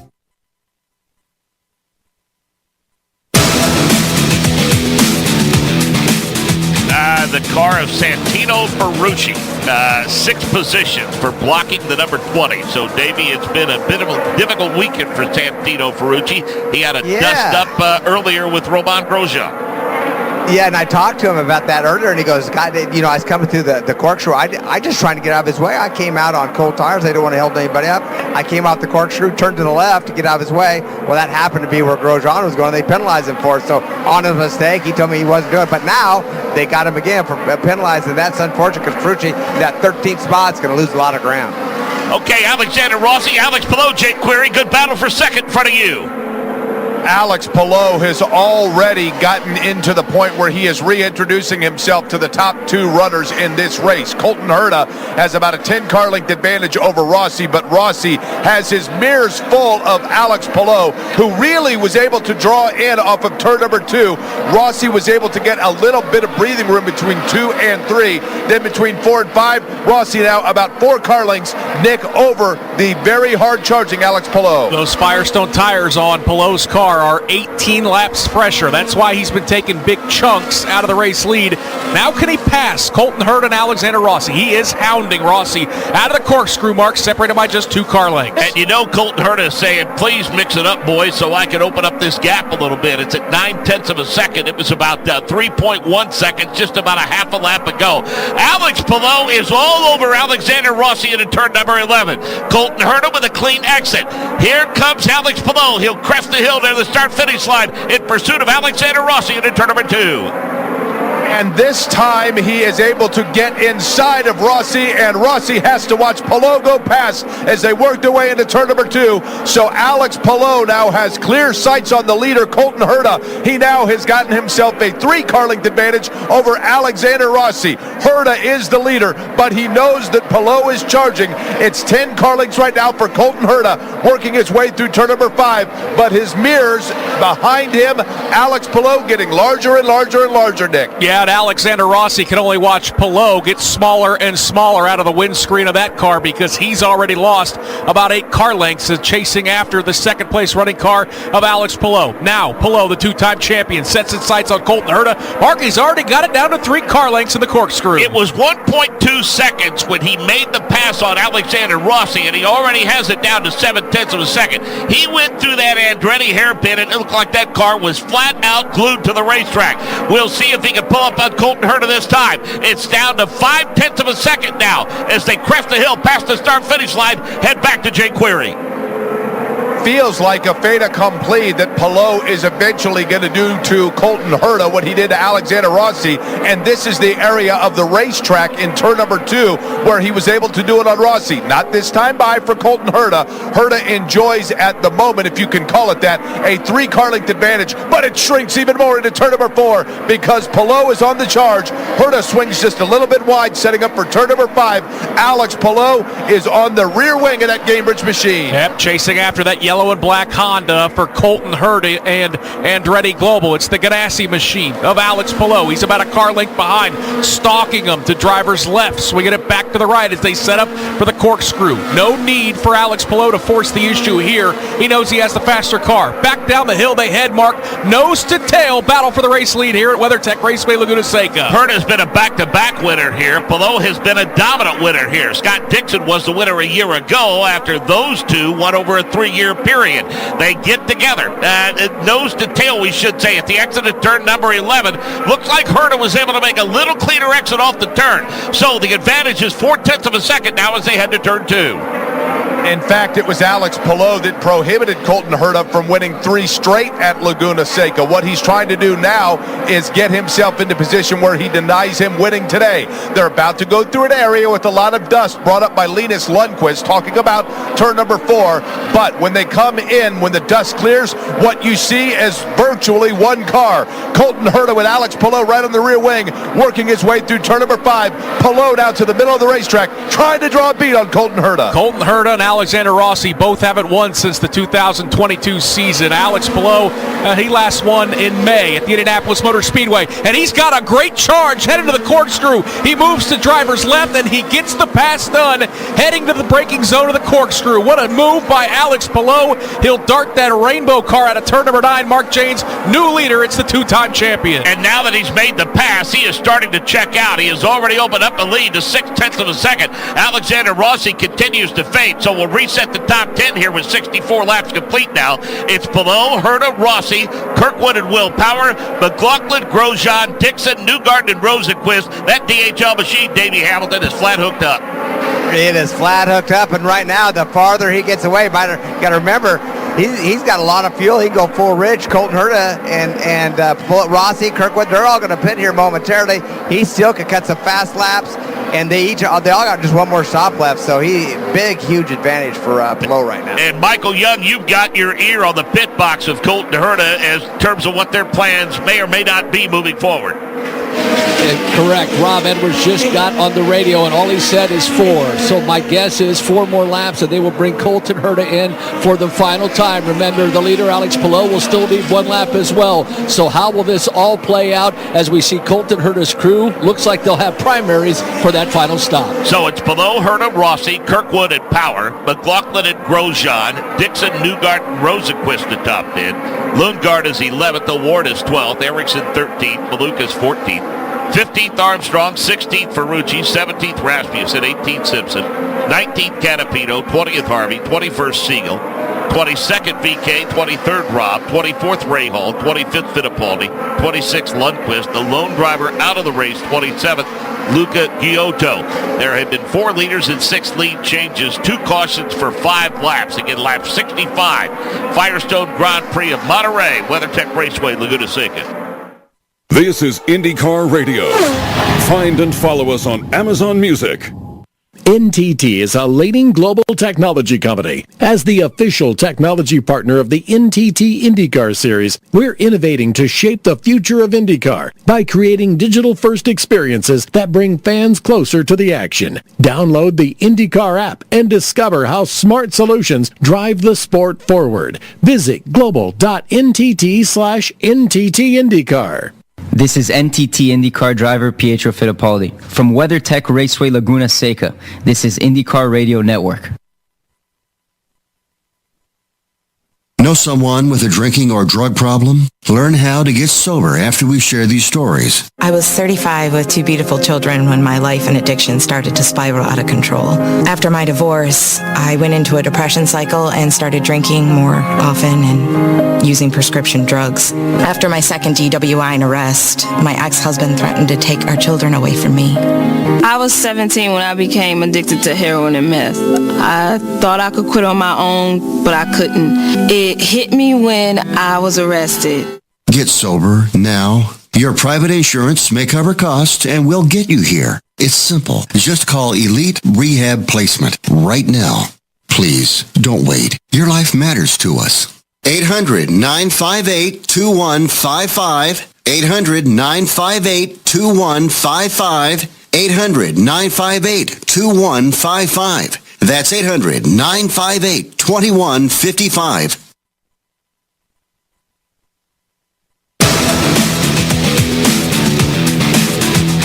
66 lap complete. Below Herta, Rossi, Power, Grosjean the top 5. McLaughlin, Lundgaard, Rosenquist, Award the top 10. You're listening to the NTT IndyCar Series live from WeatherTech Raceway, Laguna Seca on one of these great stations. Sports Radio 960 AM, WSBT in South Bend, WBHR in St. Cloud, Minnesota, and WSLM Radio in Salem, Indiana. Pit stop's underway. Michael Young is there.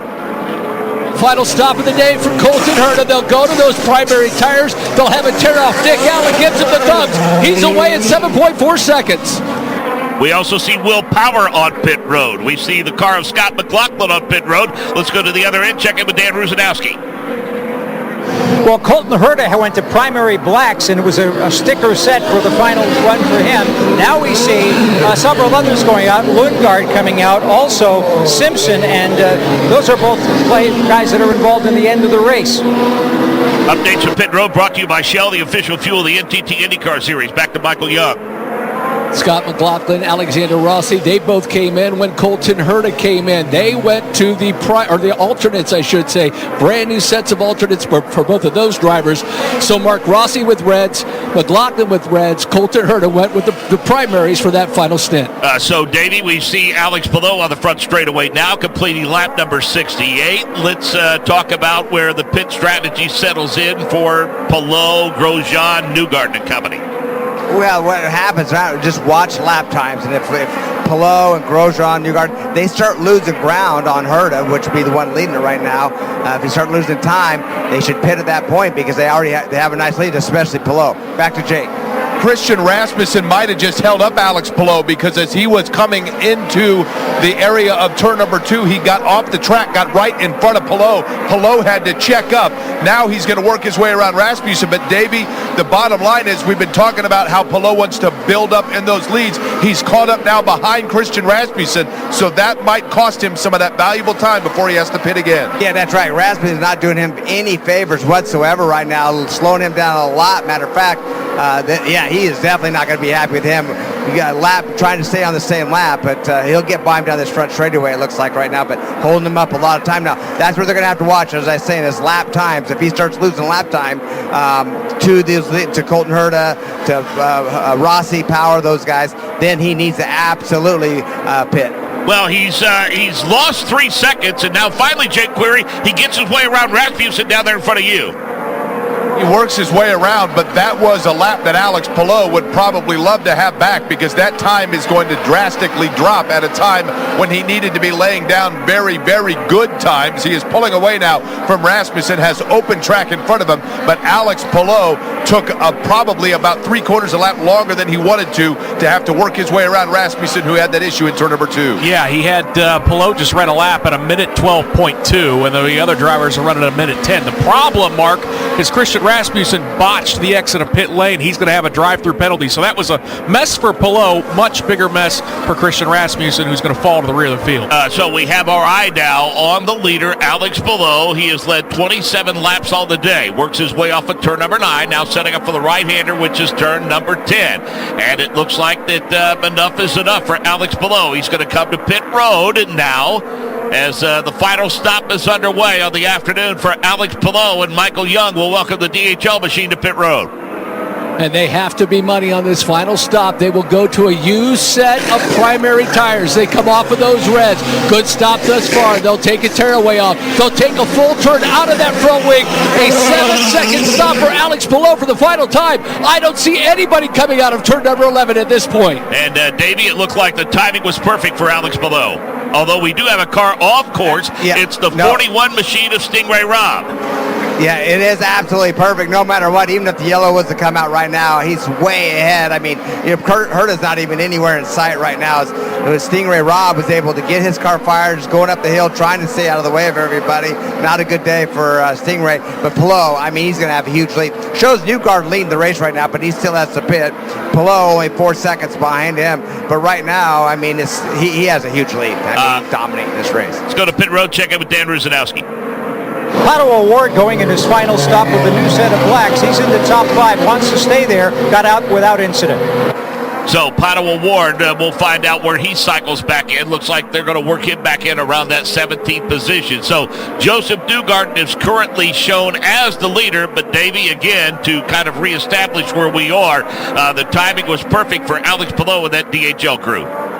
Yeah, no, absolutely great timing. He only had 14 laps on those tires, so the reds, he got really good speed out of them. And what would happen if he did not pit and the yellow was to come out, that would gather everybody up, and then he would have to pit and put him back of the pack. So great move by that team.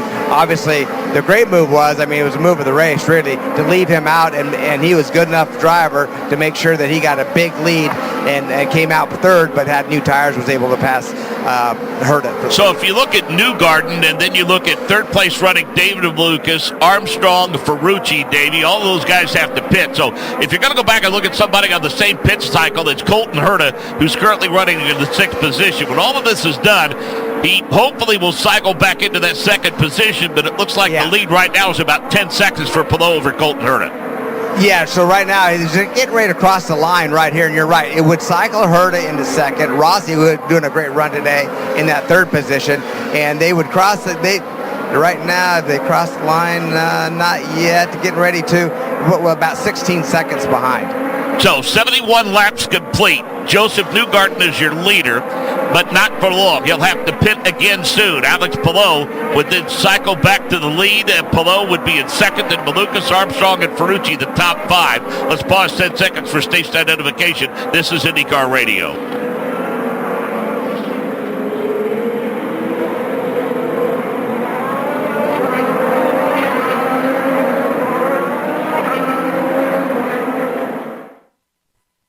Time now to find out who's who in IndyCar. My name is Alexander Rossi. I'm from Northern California, and I've been racing in IndyCar since 2016. Best thing about being a race car driver is getting to drive a race car. The worst thing about being a race car driver is talking about driving race cars. Get ready for the ride of a lifetime. And take a trip in a real Indy car at your favorite track. That was incredible. This is Davey Hamilton. Come ride with me at the next NTT IndyCar event and see what it's like to be a real IndyCar driver. It's the fastest seat in sports, and you should be in it. That was amazing. Sessions are selling out fast. Go to IndyRacingExperience.com to make your racing dreams come true. That was awesome. I'm NTT IndyCar driver Alexander Rossi. From Laguna Seca, this is the IndyCar Radio Network. Attention, those of you looking to go on a fun vacation and see the world on the cheap. Today, the U.S. dollar is worth even more in other countries, so there's never been a better time to travel outside the USA. The dollar is worth over $1.30 in Canadian dollars, and it's the same for Australia. You can fly there today and have fun and maximize your travel dollar. Your U.S. dollar is worth over $3 in Brazilian reals, and it's worth over $18 in Mexican pesos. Plus, in Argentina, it's worth over $27 in Argentine pesos. Just think of the bargains you'll get. And the way you get the cheapest airfare to any destination is by calling Tickets That Cheap. Save up to 75% on your foreign vacation tickets. Don't wait. Call now. 800-932-1548. 800-932-1548. 800-932-1548. That's 800-932-1548.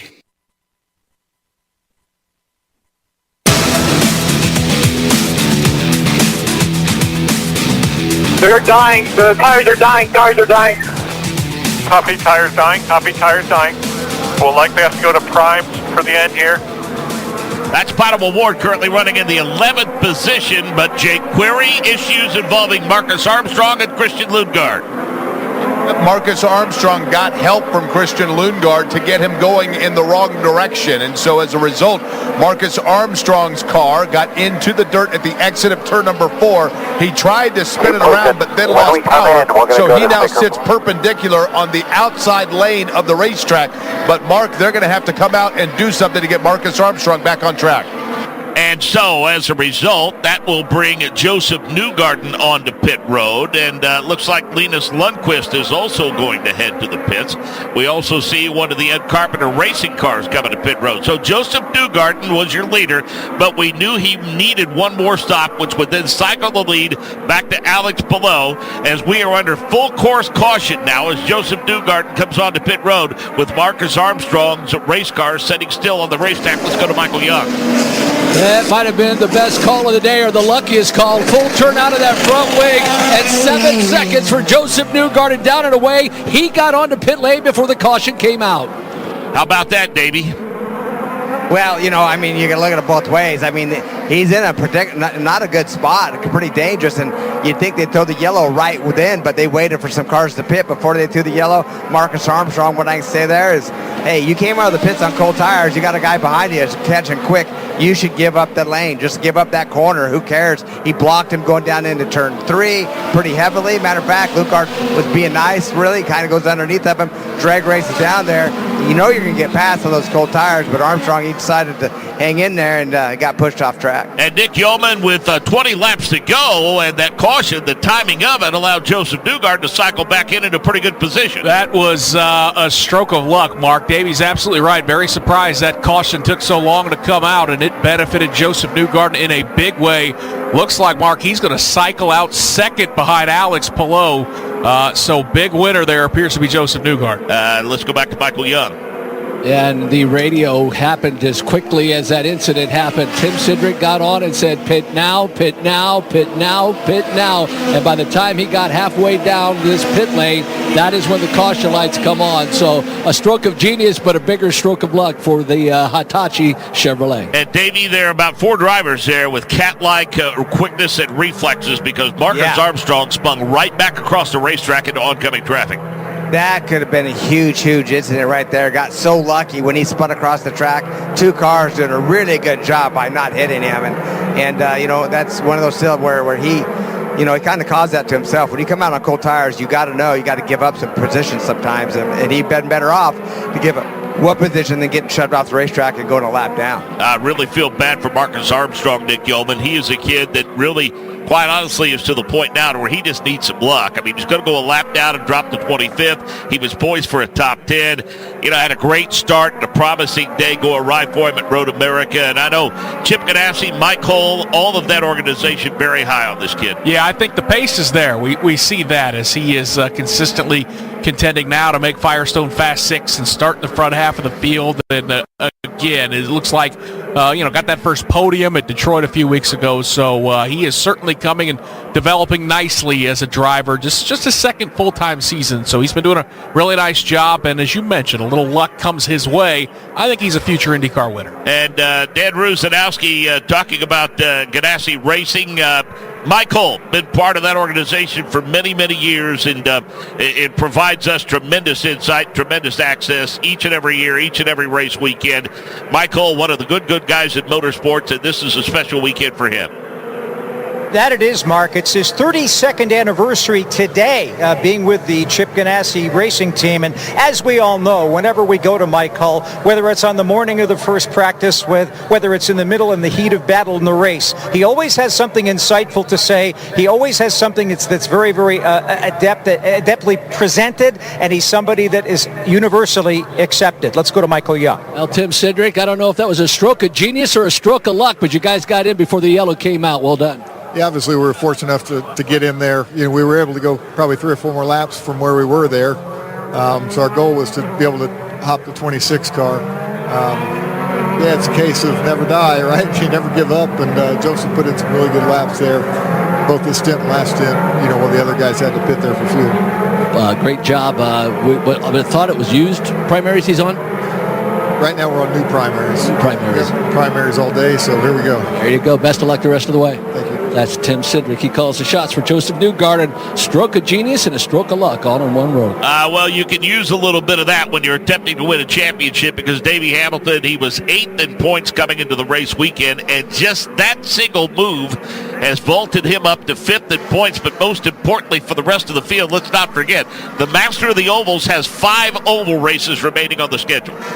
Yeah, no question about it, and that's a situation where some of these other teams are going to probably question that a little bit. With somebody spins, the yellow usually comes right out, and when it doesn't come out and you let, a Penske car pit, there could be some controversy. I'll just be honest with you about it. I mean, it's usually, like I say, when somebody's in harm's way like that, the yellow usually drops. That would have put him in a really bad position. But the yellow, once he pitted, if you let every single car pit, maybe that's something different. But I'm sure you heard of Rossi, Grosjean, and Power. Those guys aren't too happy with it. Well, we'll see if everyone's race strategy comes to fruition here with Alex Palou, your leader.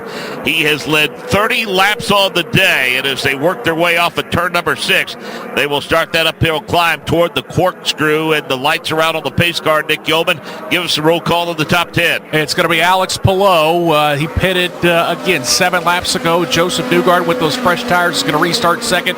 Colton Herta will restart third. Alexander Rossi behind him. Good day for Romain Grosjean fifth.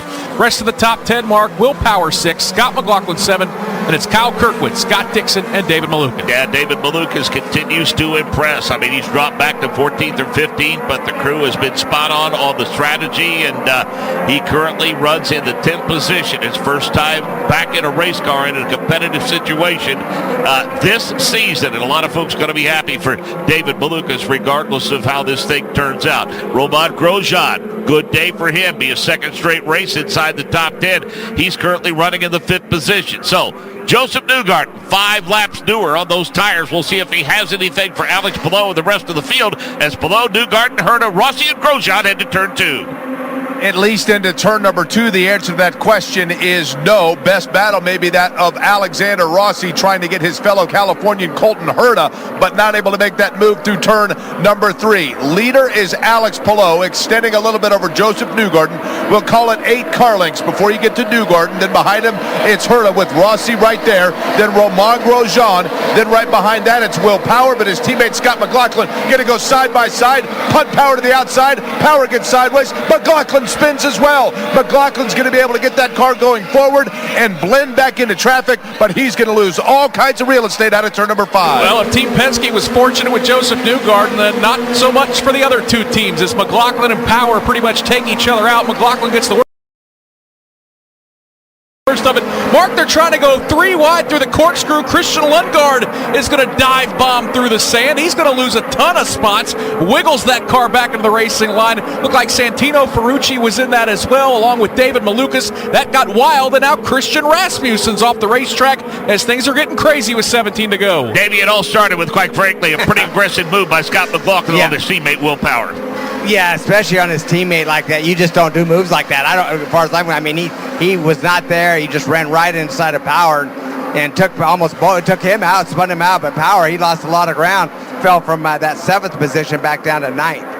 Well, nobody has anything for Alex Palou. That's pretty obvious. He's opened up a lead of about 2 seconds. However, the news not so good for Joseph Newgarden because Colton Herta is flat coming, Nick Yeoman. They have stepped away from Alexander Rossi. So recapping the top 5, it's Palou, Newgarden, Herta, Rossi, and Romain Grosjean. Yeah, Joseph Newgarden is there by a stroke of luck, but he has not had the pace all along, and he gets off the racetrack. Colton Herta is going to swing to the inside. There goes Rossi. There goes Grosjean. Again, Joseph Newgarden wide mark into turn number 6. He's going to lose 3 spots, tumbling back to 5th, as now Kyle Kirkwood puts the pressure on out of the corkscrew. And the 45 of Christian Lundgaard has been ordered to serve a drive-through penalty for what's being called avoidable contact. So the advantage that Joseph Newgarden gained, Davey, by the timing of that yellow, that essentially is gone as he tumbles to 5th. Yeah, well, we know his car hasn't been that fast all weekend, to be really honest with you. And he was way back in the field. It was pretty impressive, the ground he was making up. And pressuring him into a mistake. Now he's back into that 5th position with Kirkwood chasing him down. It looks like, speaking of chasing people down, Nick Yeoman, and Scott Dixon, he's in pursuit of Kyle Kirkwood. This would be the battle for the 6th position. Dixon's not had a car that looked like a podium car, but he's been in the top 10 all day long. Yeah, all day long. Kyle Kirkwood is a guy we thought early on could win the race, and this stack-up happened because of that off-track excursion by Joseph Newgarden. Newgarden's got her geared back up, and he's opened up about a 5-car length advantage over Kirkwood and Dixon, Mark, as they continue to battle heading up to the corkscrew. We've had a couple of looks at that replay, and that was a Dukes of Hazzard wild ride to the corkscrew for Christian Lundgaard, Davey. That's a big one running. I mean, it looks cool, but it's not that fun to do. That's for darn sure. And thankfully that he was able to contain that dart, get it back under control, get it back on track without taking anybody out. But he went for a flyer. He was a couple feet off the ground going off that hill. And Davey Race Control continues to be busy over the last 15 laps. Next up, Scott McLaughlin. We saw it. His move on Will Power is going to result in him having to serve a drive-through penalty. Yeah, no question it should. And he just left. I'll be honest with you, that car didn't sound that good when he left pit lane right here. Don't know if something happened to that, but right now we see that's where Newgard went off earlier, cost himself 3 spots. But we'll see. McLaughlin obviously just finished the drive-through. Pit road, Michael Young. Yeah, Scott McLaughlin, just a lap before the drive-through, brought the car to the attention of the crew. They scrambled around trying to figure out if it was a wing issue, and they sent him, and he had to come back and serve that drive-through that time through. But lost a ton of ground, and to Davey's point, that car did not sound very good at all. Jake Query. And it doesn't sound any better right now because it just went through a ton of dirt. Scott McLaughlin came back onto the racetrack and in turn number 4 got completely loose. Guys, he is totally off pace is Scott McLaughlin. Looks like he's going to try to find some speed. Went to the outside of turn number 5, but again, losing all kinds of real estate here. Right now, Davey, Nick, he is holding on, just trying to stay out of everybody's way. Yeah, he's staying to driver's right. At first, I thought it was more of a sportsman-like move, but clearly, as Davey pointed out, based on the sound, Jake, by the sight, there's something wrong with that race car. He's heading up to the corkscrew right now, which is not where you want to have your car limping along. Looks like he's just trying to bring that Penske Chevrolet car back to pit lane. Yeah, and he's doing what he can to stay out of everyone's way. As Scott McLaughlin, a Good Rancher sponsorship on that race car as he works his way now downhill and trying to stay out of everybody's way. It looks like for Scott McLaughlin, his opportunity for a top 10 certainly has gone awry, and he might be lucky to even be able to finish this one. So 82 laps complete now. Palou, Herta, Rossi, Grosjean, Newgart in the top 5, and we have got the 18 car of Jack Harvey. It looks like Jack Harvey was some trouble, Davey Hamilton. Yeah, no, Jack Harvey definitely motor issue for full course caution, which I mean he's going to try to back out of the way, back down on pit lane right now. And I think McLaughlin, we're going to find him on pit lane. He may be on here now with some issues. Yep, Scott McLaughlin tumbles to 24th as he heads to pit road. He just left, guys. Actually, they were worried about a right rear toe link. They checked that. They didn't see it. Then they looked at the left rear, but the right rear tire is completely torn up. So whatever he made contact with, they thought that, well, that's what the issue was, but they sent him back out with no changes. 13 laps to go. Alex Palou, Colton Herta, Rossi, Grosjean, and Newgart in the top 5. Kirkwood, Dixon, Award, Power, and Ferrucci, the top 10. It's the Firestone Grand Prix of Monterey, WeatherTech Raceway, Laguna Seca. This is IndyCar Radio. Find us on TuneIn Premium. At Firestone, we build tires for getting you out there. Durable tires for ticking off mile markers and for getting to your seats on time. Start your engines. Dependable tires for kicking up dirt or for passing on the outside. Hard-working tires for racing 500 miles and the side hustle that affords you first row. But don't take our word for it. Try them for yourself with a 90-day buy and try guarantee. Whatever you drive a Firestone. Conditions apply. See firestonetire.com/warranty for details. I'm NTT IndyCar driver Santino Ferrucci. From Laguna Seca, this is the IndyCar Radio Network. Do you own a timeshare? Well, face the facts. You made a mistake. You made a bad purchase. A timeshare is not an investment. It's a money pit that continues forever. If you use your timeshare, that's great. But if you don't and you want to legally get out of your contract, call my friends right now at the Timeshare Exit Hotline. They're an experienced team of lawyers who help good people like you get out of a timeshare contract that they just don't want. Don't throw away your money on maintenance fees. Use it for things you really want. We can help you end your timeshare contract and stop the money drain immediately. If you're ready to move on with your timeshare, call our team right now. Call today for your complimentary free consultation. 800-406-2985. 800-406-2985. 800-406-2985. That's 800-406-2985.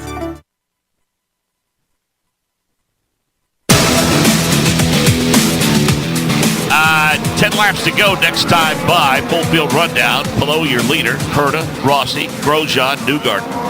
Through 5th. 6th is Kyle Kirkwood. 7th, Scott Dixon. 8th, Pato Award.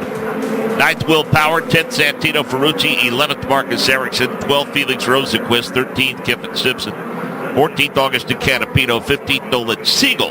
16th, Ray Hall, Lundquist, Rasmussen, Fittipaldi, Lundgaard through 20th. Malukas, Robb, McLaughlin, Armstrong 24th. Jack Harvey will finish 25th today, Michael Young.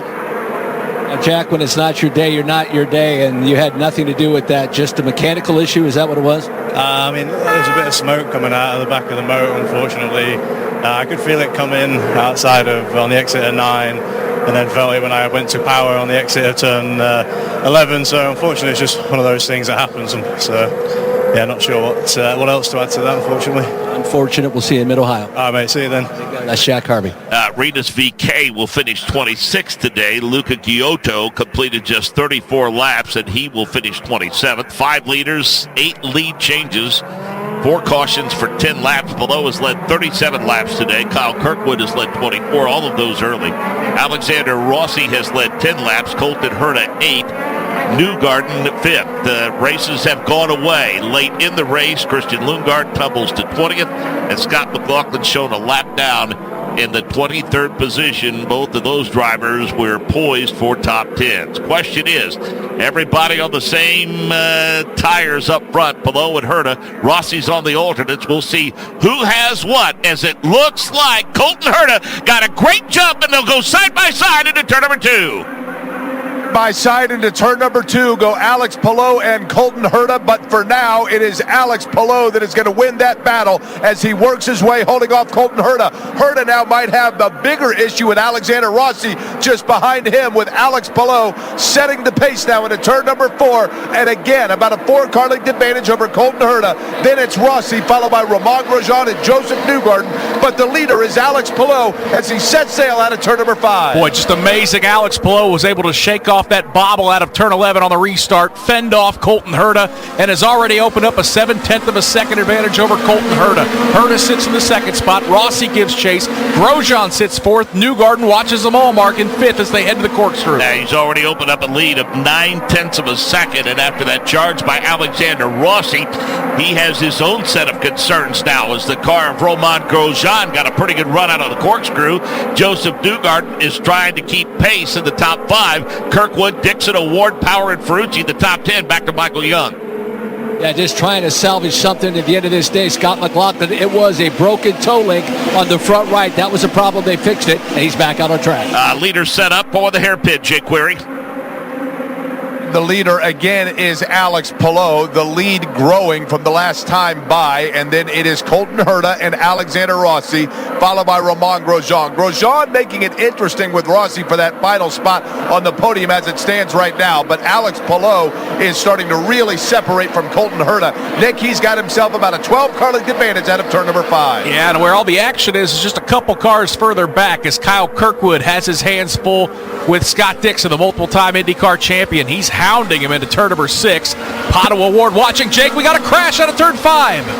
And it is Kiffin Simpson who got clipped by Agustin Canapino, and then that spun him around. He made contact with another car. This was all Graham Rahal that hit him as well, going out of turn number 5 and might have worked their way into your view. But again, this all began when Kiffin Simpson was clipped by Agustin Canapino. That spun him around perpendicular, and then Graham Rahal made contact. That punted Simpson to the left side of the racetrack, and Graham Rahal, who has moved his steering wheel and is moving in his cockpit, now sits to the driver's right-hand side of the racetrack, just across the way from Kiffin Simpson, exiting turn number 5, Mark.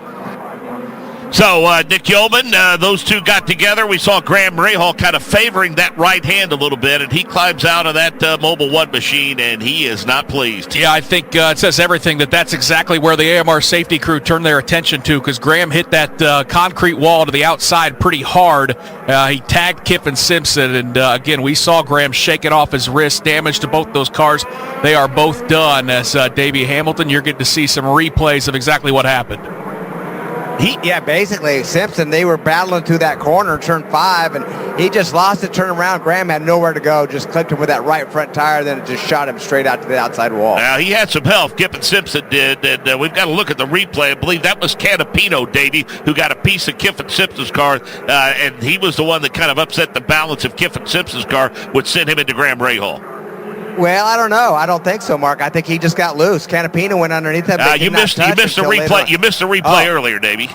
Earlier, yeah, but he had it straight. I mean, they were far apart, and it probably got him out there and hit them rumble strips and turned him. But yeah, unfortunate on that on all sides. The IndyCar app powered by NTT Data is available to fans for free. Climb on board with in-car cameras. Catch up with live timing and scoring and car telemetry info, and listen to the radio broadcast. Download the app today and stay on track with the NTT IndyCar series. So caution on the courts. Approaching 7 laps to go, and this cleanup going to take a lap or two. And they'll all take another shot, Davey and Alex Palou. Yeah, no, Colton Herta had a great restart. I thought he was going to pass him, to be honest with you. I was a little surprised like Nick. I think, wow, he got a good run. I thought he was going to get by him. So there's probably only going to be about 4 laps to go. There are 2 cars and quite a bit of cleanup left to do up here. So it's going to take a little while for them to do that. But like I said, it's going to be a shootout at the end. And Colton's, he's ready. He's good on the restarts, obviously. Boy, I'll tell you what, that was a big hit. First of all, the initial contact, grabbed Rahal into the car of Kiffin Simpson. I mean, that was almost a T-bone hit. Shoved Simpson off to the left side, and then Graham Rahal carried a lot of momentum into that concrete wall out there. Yeah, he hit hard. That first one, as you said, he hit hard, and the second one wasn't easy either. We seen him, as you mentioned, kind of shaking that right wrist a little bit. He seems to be okay walking across the track right now. Going to get in the safety truck and come in. And by the way, got to hope prayers for his father-in-law. John Force had a big hit today in the top fueler in the funny car today, so hopefully he's doing okay as well. So 7 to go, 88 laps complete of the 95 to be contested. And let's go to pit road, check in with Michael Young. Rob Edwards calling the shots for Colton Herta. We'll see if we can't grab him for a second as the driver gets to the radio and starts to talk to Rob. So he's communicating with Colton right now. And the big question, Rob, is does he have the car to get around Palou at this point? I guess we're going to find out, right? Obviously a couple of different strategies have played out. Super happy to be in the situation that we're in. And good to have a race at the end. So, it's going to be interesting. He's extremely good here. What's he saying about this last set of tires? I think he's fine on the tires. He'd like a bit more fuel than we've given him. So the fact this yellow is obviously helping that. Obviously he's really good here. Palou's really good here. I think it's going to be a fun battle to the finish for everyone watching. Fingers crossed. Best of luck the rest of the way. Thank you. It's Rob Edwards calling the shots, of course, for Colton Herta. Couple of points there, Davey. The first one being the fact that you've seen a couple of different pit strategies play out, and in the end, everybody ends up on equal footing. Yeah, right now it's pretty interesting. This is a great race, by the way. This is, I think, one of the best races I've seen it for a long time, and a lot of action throughout the entire race. And he's right. Now Colton Herta could save some fuel on these yellows right here, so he could go richer, go full power towards in this race, where we know that Palou has a few more laps of fuel than he does, so should equalize it out. Colton Herta's tires are a little bit better, so it's going to be a fight to the end, no question about it, with 6 laps to go. Well, and I think that the difference was on that last restart, we had a couple of looks at the replay on the overhead. There was no question that Alex Palou, once he cleared the apex of that turn and he climbed into the throttle once he saw the green, Davey, that car wiggled and the rear end grip went away momentarily, and that's what allowed Colton Herta to make such a strong charge. I don't think he's going to do that again, right? Palou made that mistake, no question. He's going to really be careful not to spin those tires, not to get wiggly coming off that final corner. No question about it, to keep him up there. And by the way, let's look at push to pass. So Colton Herta has 55 seconds left, Palou with 22. So Colton has quite a bit of push to pass left, so we'll see how that plays out as well. So the cleanup continues, Nick Yeoman, as they approach the corkscrew. Now that they've got the car of Graham Rahal, that Graham cleared away. The attention now focused on the crumpled race car of Kiffin Simpson. Yeah, a couple things in play here. Well, obviously, as you mentioned, they got to get those 2 damaged, battered race cars out of the gravel, but where the contact was made was right in the middle of the racetrack, so they got to make sure that no shards and bits of carbon fiber from either Graham Rahal's Honda or the car of Kiffin Simpson are sitting in the racing line. They have Kiffin Captain Simpson's car lifted up on the back of a wrecker. Rahaal's car has already been towed away, so we're making progress, Mark, with 6 laps to go, but obviously with 2 badly damaged race cars, going to take a little bit of time there. Again, as this accident happened out of turn 5, heading up to the left-hander of turn 6. And let's see, Davey Hamilton, what is a weekend off? Well, we're going to have one soon, but before that, right back to action, and in a pretty involved July as we head the Mid-Ohio Sports Car Course, and then the doubleheader at Iowa Speedway, and then the streets of Toronto. Yeah, now, by the way, everybody needs to really be tuning in for that next race. This is going to be the first race at Mid-Ohio with a hybrid engine. New for everybody. New engines completely for everybody. They're all going to be learning them. We're going to be learning how to do the extra power out of those cars, so it's going to be exciting to see. So definitely everybody needs to tune in and just see what happens at Mid-Ohio. And in case you missed it over the course of the weekend, we've been talking with the folks from Honda, and I think the thing, again, Davey, that continues to impress us about every aspect of this, it's a one-of-a-kind collaboration, I think, in the history of motorsport, to the fact that Ilmor, Chevrolet, and Honda all worked in step with the NTT IndyCar Series and all worked together to make this happen. Yeah, how about that? How often does that happen? I would say never. As you said, 2 manufacturers that battle it out, and they're battling out right now. Matter of fact, the manufacturer championship it was in now is 647 for Honda and 634 for Chevrolet. So there's a battle there between them. But when it came to this hybrid, they worked together hand in hand to make sure it was good for everybody, make sure that it was going to be right. So good job by both those manufacturers. Davey, we're getting some on-track views down at track level, and this is one dirty racetrack with a lot of marbles, dirt, dust, and rocks.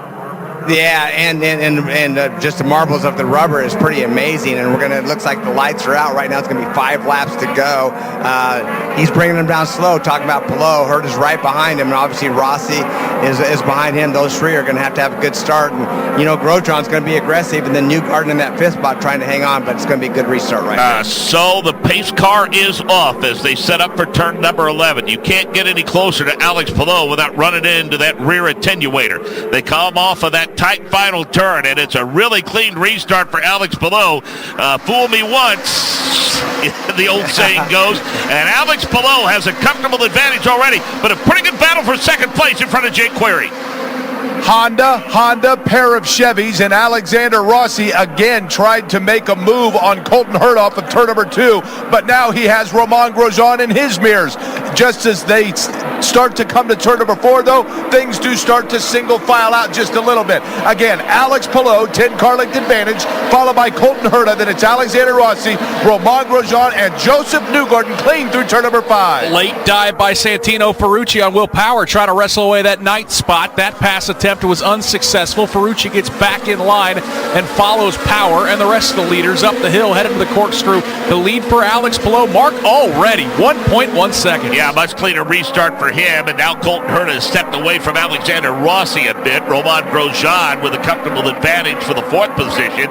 It's Kyle Kirkwood who's looking awfully racy. He would like to get that 5th spot, wrestle it away from Joseph Newgarden. Newgarden pulls away a bit off of turn number 10. So the top 10, Palou, Hurd, Rossi, Grosjean, Newgarden, Kirkwood, Dixon, Award, Power, Ferrucci, and Erickson. Back to Jake Query. And Alex Palou again going into turn number 2 as that California sun really starts to glisten off of that DHL machine of Alex Palou, and he works his way now through turn number 3, and he has been the shining star all day, no question about it. Started on pole, lost the lead to Kyle Kirkwood at the outset of the race, then got it back and has not relinquished it. He now has about a 12 car length advantage over Colton Herta. Herta has Rossi just behind him, then it's Romain Grosjean followed by Newgarden as they worked away again through turn number 5. And that's where all the action is, Jake, around Joseph Newgarden. He made a pass attempt on Romain Grosjean looking for that 4th spot down to turn 1. Couldn't get it done. They all get single file crawling up the hill. Will Power's on the move, Mark. He just recently got around Pato Award, so moved the points leader up into the 8th spot. Kirkwood and Dixon, that's a pretty good battle, and that is involving Will Power now, as you suggest, Nick. That is the battle for the 6th position. So Kirkwood has it. Dixon and Power would like it. Pato Award, Santino Ferrucci, that continues to be interesting. Meanwhile, 2 laps to go this time by as Alex Palou has opened up a 1.9 second lead as they head back to the hairpin. When Alex Palou sets up for that hairpin, he at the moment is the only car that really comes into view as Alex Palou tries to work this lap so that he can get himself clean sights on that white flag, signifying that he would just be a lap away from winning once again in his career at Leguna Seca. Alex Palou off turn number 4, sizable gap. Then as he hits the rev limiters, it's Colton Herta that runs behind him. Herta's followed by Alexander Rossi and again Grosjean and Newgarden. Then that battle you talked about, Mark, Kyle Kirkwood has Scott Dixon trying to make a move on him out of turn number 5. Scott Dixon just cut Kyle Kirkwood a big break because Kirkwood got sideways out of turn 2. Dixon jammed on the brakes to avoid running into the back of him. He almost lost a spot to Will Power, and Joseph Newgarden spins in turn number 6. He was running in the top 5. He just spun it at corner exit. He's going to fall all the way to the rear of the field.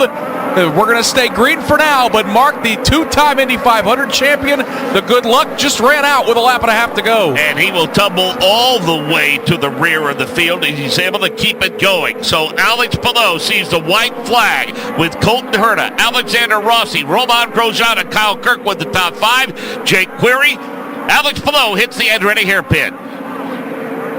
Palou works his way through that Andretti hairpin, and if there is any time where he can say to himself, okay, I don't have to worry what's going on behind me, but rather just hit my marks in front of me, it would be now. But that's not in the nature of Alex Palou now, is it? He extends his lead. It's now about 18 car lengths over Colton Herta. Alex Palou works his way very, very cleanly out of turn number 5 for the final time. Try to win his second points-paying race of the season. Third, if you count that $1 million challenge at Thermal, it'll be win number 11 for Alex Palou. He heads to the corkscrew for the final time. And the best news of all, Mark Janes, he's also about to take over the IndyCar points lead. Alex Palou, bring him home. 3 more corners here at WeatherTech Raceway Laguna Seca. When you start looking at the number of wins and podium finishes at top 5 and top 10s, given his relatively young career, it is impressive what he is doing. Alex Palou is about to go to victory lane for the second time here. The Advanced Auto Parts checkered flag in the air, and Alex Palou is going to win the Firestone Grand Prix of Monterey at WeatherTech Raceway Laguna Seca. Colton Herta will grab the second spot. Alexander Rossi finishes third. Romain Grosjean and Kyle Kirkwood complete the top 5. Start your engines, race fans. At Advanced Auto Parts, our lineup of free services is like having your own local pit crew. Make Advanced your next pit stop, and we'll test your battery for free and install a new DieHard battery with purchase. We also have free oil recycling, wiper installation, and more. Visit us. Use the Advanced Auto Parts app or buy online. From the starting line to the checkered flag, Advanced will help you get the job done. Advanced Auto Parts is the official aftermarket automotive retail partner of the NTT IndyCar Series. This is how we advance. I'm NTT IndyCar Series driver Graham Rahal. From Laguna Seca, this is the IndyCar Radio Network. Gear up for the ultimate IndyCar experience with official IndyCar merch. From must-have driver apparel to exclusive team gear, find everything you need to show your IndyCar support. You can grab your gear trackside at any IndyCar race or shop conveniently online at shop.indycar.com. Don't miss out on the thrill of the IndyCar season. Gear up and be a part of the action. Indianapolis Motor Speedway, the Brickyard, Brickyard 400, Brickyard 200, Gasoline Alley, the greatest spectacle in racing, racing capital of the world, Indy, Indy 500, Indianapolis 500, IndyCar, Indy Lights, Indy Next, and Indy Racing League are trademarks owned and are licensed by Brickyard Trademarks. Firestone is trademark owned and are licensed by Bridgestone Firestone North American Tire. Any rebroadcast, reproduction, or other use of the information, descriptions, and content of this broadcast without the prior written consent of the IMS Radio Network is strictly prohibited.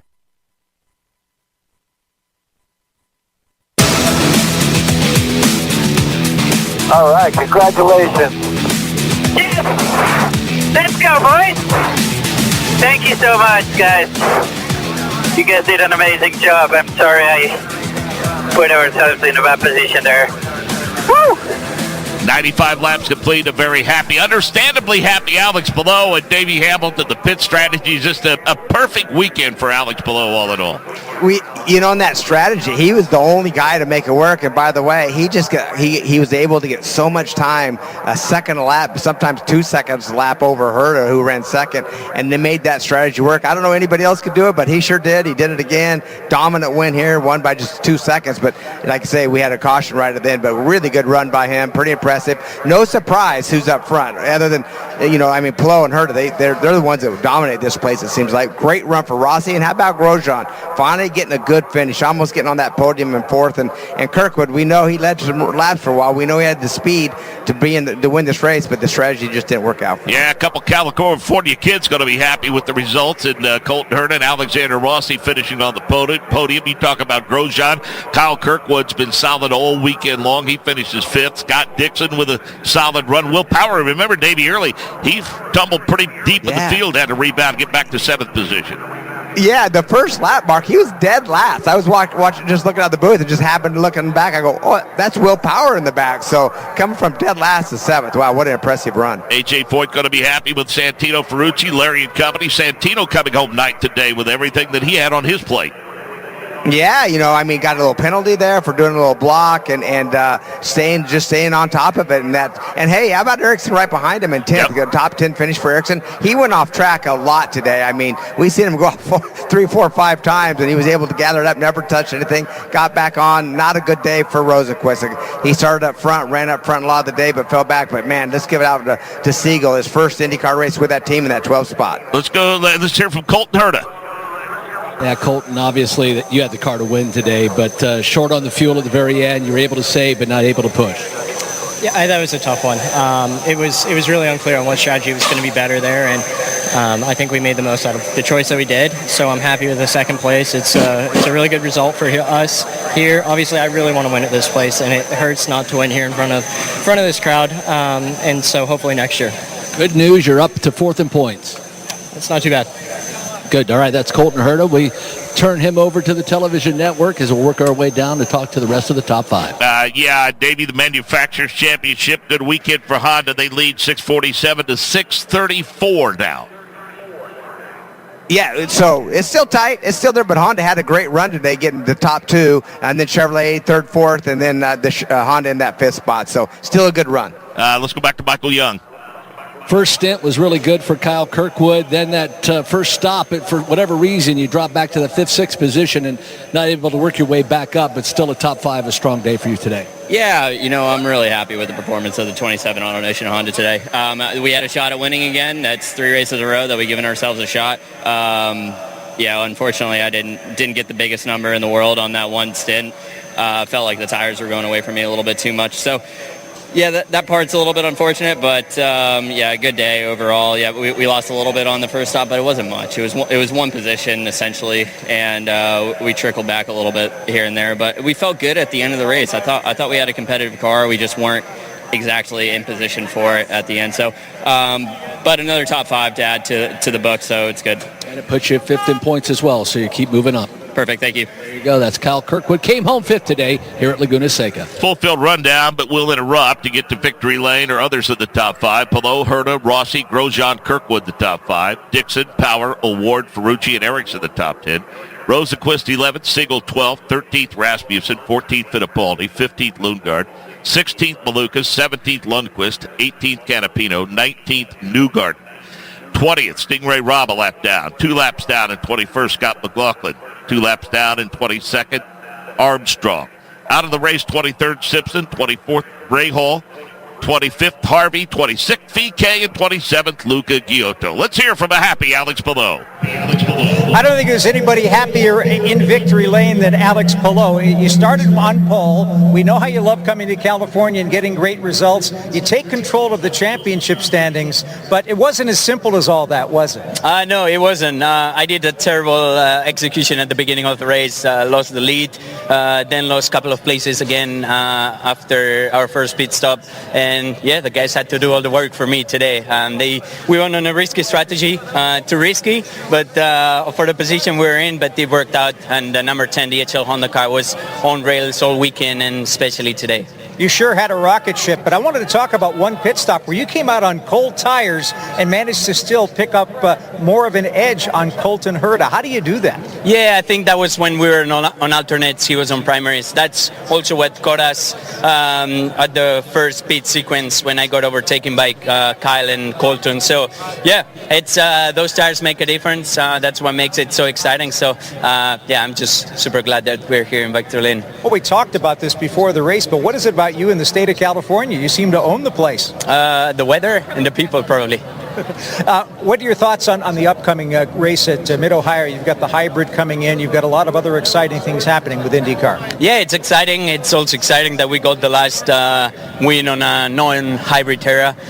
So I think Honda, Ganassi, and DHL are going to be proud about that. But yeah, I'm excited for Mid-Ohio. I think HRC has been doing an amazing job all over those years of preparing for the hybrid. So yeah, I think it's going to be exciting. And how does it feel to be the points leader at this stage of the season? Feels great, but I mean it's too early. So yeah, it's a best position to be in now, but need to keep on getting those wins. Everybody in Northern California is really happy for you. Congratulations. Thank you. That is the winner of today's race, Alex Palou. An outstanding performance today. Michael Young. Walking along with Alexander Rossi as we make our way to victory podium. All in all, pretty awesome day for you today. Yeah, it was. I think before that first yellow and it switched to a fuel save race, I think our kind of ultimate pace is really good, and that was super encouraging. So Arrow McLaren did an amazing job this weekend. We started strong, best qualifying of the year, best result of the year. So good momentum. Obviously, you want more, but you got to take the positives. And the call with that undercut on that first stint when you guys got out with a 4-second lead, that was huge. No, it was great, and it was very good execution all day by the team. And just when you're leading, you're always hoping you can pull it off. But it's yeah. I mean, Colton and Alex have been strong all year. It's all good. Enjoy the podium. Thank you. That's Alexander Rossi. Comes home third today at Laguna Seca. Will Power now 23 points back. Davey Scott Dixon 32 points back. Colton Herta 68 points back. And Kyle Kirkwood 75 points back. Pato Award 77 back. So the championship chase, there's a couple of guys there trying to get some separation. But you heard Alex Palou say it's a little too early to be comfortable, but it's always better to be the hunted than the hunter, I think, when it comes to winning the championship. Yes, it is. Absolutely, Mark.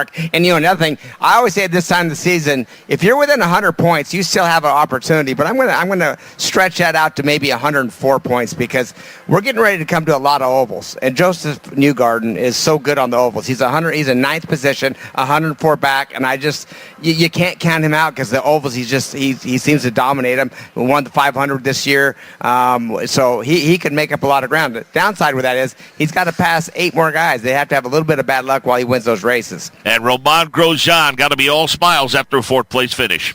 Indeed, he has a smile on his face. Actually, Santino Ferrucci's crew just came by, and there were hugs exchanged. So maybe some peace finally between the two of you guys? Listen, there's no peace on my side. It's more on the other side. There's an issue, but Didier's chief mechanic is a very good friend of mine, and such a great guy. So nothing against the Foyt team, more about anyway. I love you guys. But it's a great result for all of us. I think yesterday in qualifying we knew we had a lot more than we could show, and I think today we also had a bit more that we wanted. One set of tire was a bit strange on the middle stint that cost us quite some time. On the last stint, sadly, there was too many safety cars, so I knew the day was very on our side and that we didn't have much problem with that, and I knew I could catch at least Rossi, maybe Alta. But we spent most of the stint on the yellow, so it is what it is. But very happy for the whole team, for Chevy, and for myself. I think we all knew you had pace, but to see the pace is finally good to see. Yeah, exactly. I mean, it was a tough one. I tell you, the car was very hard to drive. But I think for everyone it's hard to drive. So a lot of guys going off, and it was a tough race. But happy where we are. We keep going. Well done. Thank you. Romain Grosjean comes home fourth today. Kyle Kirkwood fifth, Grosjean fourth, Alexander Rossi third, Colton Herta second, and Alex Palou the winner of the Firestone Grand Prix of Monterey WeatherTech Raceway, Laguna Seca. All right, congratulations. Yes! Let's go, boys! Thank you so much, guys. You guys did an amazing job. I'm sorry I put ourselves in a bad position there. Woo! The Firestone Grand Prix of Monterey has been brought to you by Firestone, the official tire of the NTT IndyCar Series, for redefining the limits. Advance Auto Parts, official checkered flag of the NTT IndyCar Series. Pennzoil, official motor oil of the NTT IndyCar Series. American Medical Response, official partner of the NTT IndyCar Series and the AMR IndyCar Safety Team. Coors Light, cold as the Rockies, Coors Light is proud to be the official beer partner of the NTT IndyCar Series. Coors Light, choose chill. By Racing Optics, the official aero screen and helmet tear-off of the NTT IndyCar Series. Hinchman Racing Uniforms, nothing fits like a Hinchman. The Indy Racing Experience, the fastest seat in sports. Borg Water, official turbochargers of the NTT IndyCar Series. My Safety Clean, official environmental service partner of the NTT IndyCar Series. Evolve Transporters, official transporter of the NTT IndyCar Series. By Shell, official fuel of the NTT IndyCar Series. And by NTT, official technology and title partner of the NTT IndyCar Series. Our driver analyst, Davey Hamilton, in the pits, Michael Young and Dan Rusanowski. Our turn announcers, Jake Query and Nick Yeoman. Our chief engineer is Rick Evans. In-car audio production by Tim Spiro. Master control operations in our Indianapolis studios by Sam Rumsa. The network director is Chris Bolling. Our executive producer is Kevin Sublett. This is Mark James. Don't forget to grab your copy of the radio broadcast of the 108th running of the Indianapolis 500. Go to IMS.com and search for historical race broadcasts. And then join us right here on most of these same stations for flag-to-flag coverage of the next NTT IndyCar Series race. It's the Honda Indy 200 at Mid-Ohio. Our broadcast starts Sunday, July 7th at 1 p.m. Eastern on most of these same stations. This is the NTT IndyCar Series. So long from the Firestone Grand Prix at Monterey.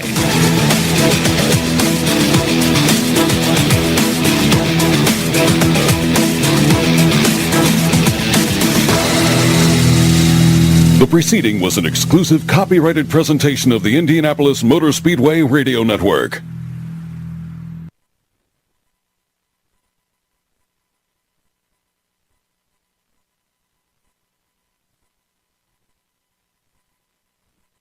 Every lap, every session, every race. Download the Indycar app powered by NTT Data today for live onboard cameras, timing and scoring, and more. Download in the App Store or Google Play. Do you own a timeshare? Well, face the facts. You made a mistake. You made a bad purchase. A timeshare is not an investment. It's a money pit that continues forever. If you use your timeshare, that's great. But if you don't and you want to legally get out of your contract, call my friends right now at the Timeshare Exit Hotline. They're an experienced team of lawyers who help good people like you get out of a timeshare contract that they just don't want. Don't throw away your money on maintenance fees. Use it for things you really want. We can help you end your timeshare contract and stop the money drain immediately. If you're ready to move on with your timeshare, call our team right now. Call today for your complimentary free consultation. 800-406-2985. 800-406-2985. 800-406-2985. That's 800-406-2985. Nothing beats seeing a child smile. For over 3 decades, Racing for Kids has been bringing IndyCar drivers to the bedsides of sick children and putting smiles on the faces of thousands of hospitalized youngsters. Doctors and caregivers say these visits from an IndyCar driver are an important part of each child's recovery, brightening their days and giving them hope in the midst of long and often painful therapies. Join the Racing for Kids team. Support these smile-making hospital visits by going to racingforkids.org.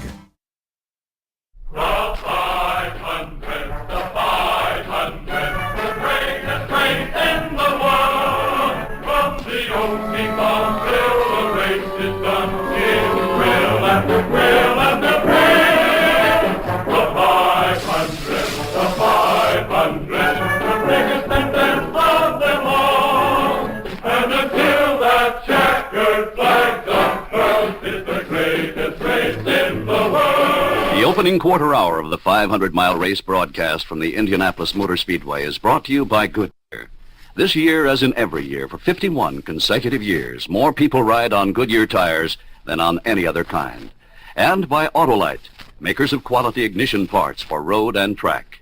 This sports feature is a presentation of the Indianapolis Motor Speedway Network, and any reproduction of this broadcast without the written permission of the Indianapolis Motor Speedway is strictly forbidden. It's race day, May 30th, 1966. The place, the world's greatest race course, the Indianapolis Motor Speedway. The sun is brilliant, the air is clear and warm, the sky is blue, and the moment is golden.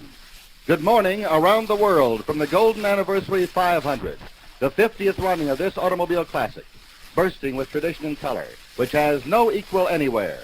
The competition displayed here by strong men and superb machines promises fame and glory for the winner, disappointment for many, even heartbreak for some. But these professional race drivers have chosen a way of life unknown to the average man, not even too well understood, but unique and challenging. A hazardous sport, yes, but a skilled one, a fierce one. And from the look of the lineup today and the average speed of the starting field at more than 160 miles per hour, the fastest one in history. Within 25 minutes, the call for the gentlemen who race to start their engines will be upon us. This is Sid Collins, speaking to you for the 19th consecutive year from the 500. We're here in the Master Control Tower, high above the starting line, ready and anxious to again paint the word picture for you. A driver does not race alone. He has a qualified crew, as have I. Later, you will meet our 10 other broadcasters, 8 veterans and 2 rookies today, to follow the split-second action from every vantage point around this 2.5 mile oval. 19 years being given this privilege to broadcast the 500 has become for me a way of life. The words put forth by our entire crew encompass a deep belief in these men as the finest group of sportsmen anywhere. For the next 4.5 hours, you will hear the sounds of the 500 over this largest of all radio networks. More than 725 stations in the 50 United States, plus shortwave from New York and Los Angeles over Armed Forces radio service. A total of more than 850 stations reaching more than 100 million listeners. Armed Forces today beaming us toward Vietnam as well. And now for those of you keeping charts, and for all of you who must know the participants in this battle, the starting lineup, listed by car number, driver name, hometown, and car name. Our fast first row. On the pole, car number 1, Mario Andretti from Nazareth, Pennsylvania. A Ford engine, the Dean Van Lines Hawk, and his qualifying speed a record of 165.899 miles per hour. Next to Mario is car number 19, Jim Clark, Doon, Scotland, a Ford, STP gas treatment special.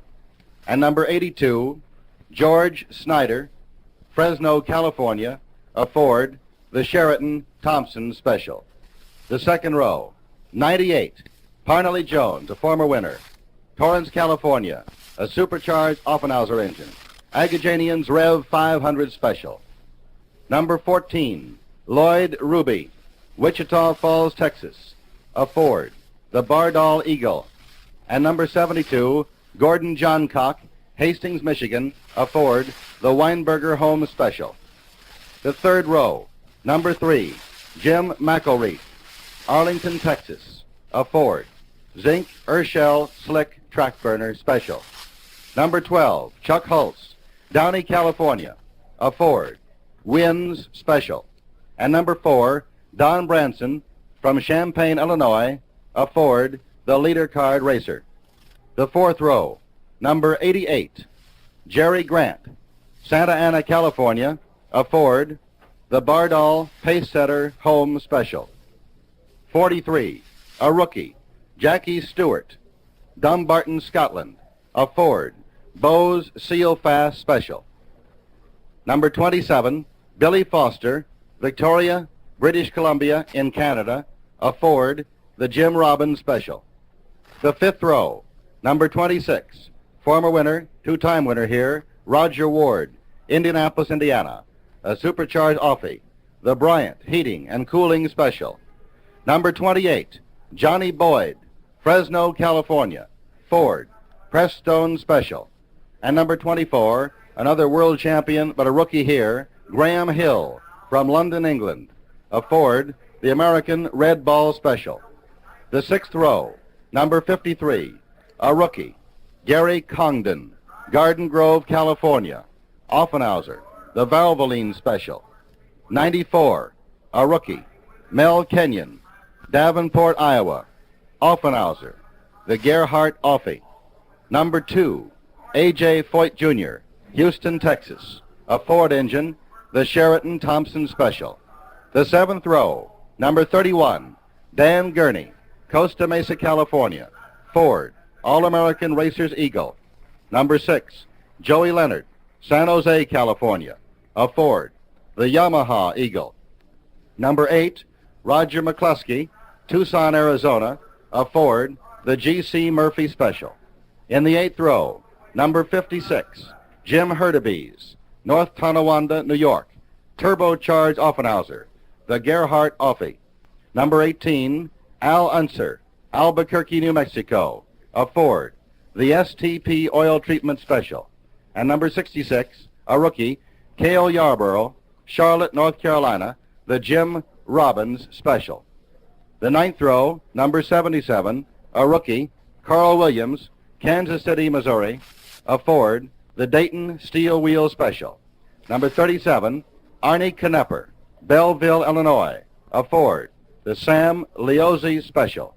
Number 22, Bud Tingelstad, Hawthorne, California.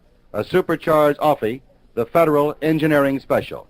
Those are the first 9 rows. We'll have the 10th and 11th for you in just a moment. Back to our lineup, the 10th row, number 11, Bobby Unser, Albuquerque, New Mexico. A turbocharged Offie, the Racing Associates, the Vita Fresh Orange Juice Special. Number 54, Eddie Johnson, Richmond Heights, Ohio, and Offenhauser, the Valvoline Special number 2. And number 75, Al Miller of Roseville, Michigan, in a Ford, the Jerry Alderman Ford Lotus. In the back row, the 11th row, number 39, Bobby Grimm, Indianapolis, Indiana. This is a front-engine, turbocharged Offenhauser, and it's a roadster, the only one in the field, and that is the Racing Associates Special. Number 34, a rookie, Larry Dixon, Marietta, Ohio, a Ford, the Michener Petroleum Special, and 96, Ronnie Duman, Dearborn, Michigan, a Ford, the Harrison Special. 17 of these cars riding on Firestone tires, 16 on Goodyear tires in that competition. That is the lineup, and now we'll take you alongside the beautiful Mercury Comet pace car for this word from Luke Walton. Before the beautiful convertible is moved onto the track, let's talk with Tony Hullman, who will marshal the race, and Benson Ford, who will drive the pace car. Tony, you're the unsung man of the race, maintaining order in such a powerful field for a clean start. Now, about where are you on the track when you pull away from out in front of the field? We're on the north end of the straightaway, and when we reach the entrance to the pit area, we turn in on the pit area and accelerate down to the starting line. At the same time that we turn into the pit area, the responsibility of the starting the race and in the field is the pole car, which is the one that's won that position through the trials we've had for the past few weeks. Now, Benson, how do you get your signal to pull over and let the steel tornado go by? Well, there's a two-way radio in the car that's connected with Mr. Fengler at the starting line, and if everything looks fine, well, he gives us the go-ahead over the radio, and then we pull over to the side towards the pit area, and as Tony said, we accelerate down the pit area to the starting line. Thank you, Benson Ford and Tony Hullman. Have a good ride and a clean start. Down there by those gentlemen, lots of celebrities here today milling about in anticipation of the start of this Golden Anniversary 500. Astronauts Gordon Cooper and Virgil Grissom are here, and Frank Borman, Walter Cronkite, and Phil Harris. From Los Angeles, Jack McFarland, Don Bringold, the Imperial Potentate of the Shrine, Barney Collins, and James Skidmore from Tulsa, Oklahoma, the National JC President. Ed Stroh, John Millis, Bill Clay Ford. From Detroit, Paul Tippett listening in Ann Arbor, Michigan today. In Akron, Rusty Young and Vic Holt tuned in. Larry Truesdale is here, Earl Hathaway, A.J. McGinnis, C.T. Ryan, Bill McCrary, Wes Mahaney and Bob Wilkie from Hollywood, Cesar Romero and Ed Nelson, Secretary of Agriculture, Orville Freeman, our Indiana Senators, Birch Bayh and Vance Hartke are here, the Smothers Brothers, Skitch Henderson, Jerry Mock, the first woman to fly solo around the world, our honorary referee, Raymond Firestone, the steward, Robert Stranahan, and the honorary starter, Benson Ford. Now, to give you a rundown of our staff, whom you'll be hearing throughout the day, we have on number 1 turn Mike Ahern for the 5th year. That's quite a veteran crew. Number 2 turn Howdy Bell for the 5th year. On the backstretch, Doug Zink, one of our rookies this year. The number 3 turn, Ron Carroll, in his 2nd year with us.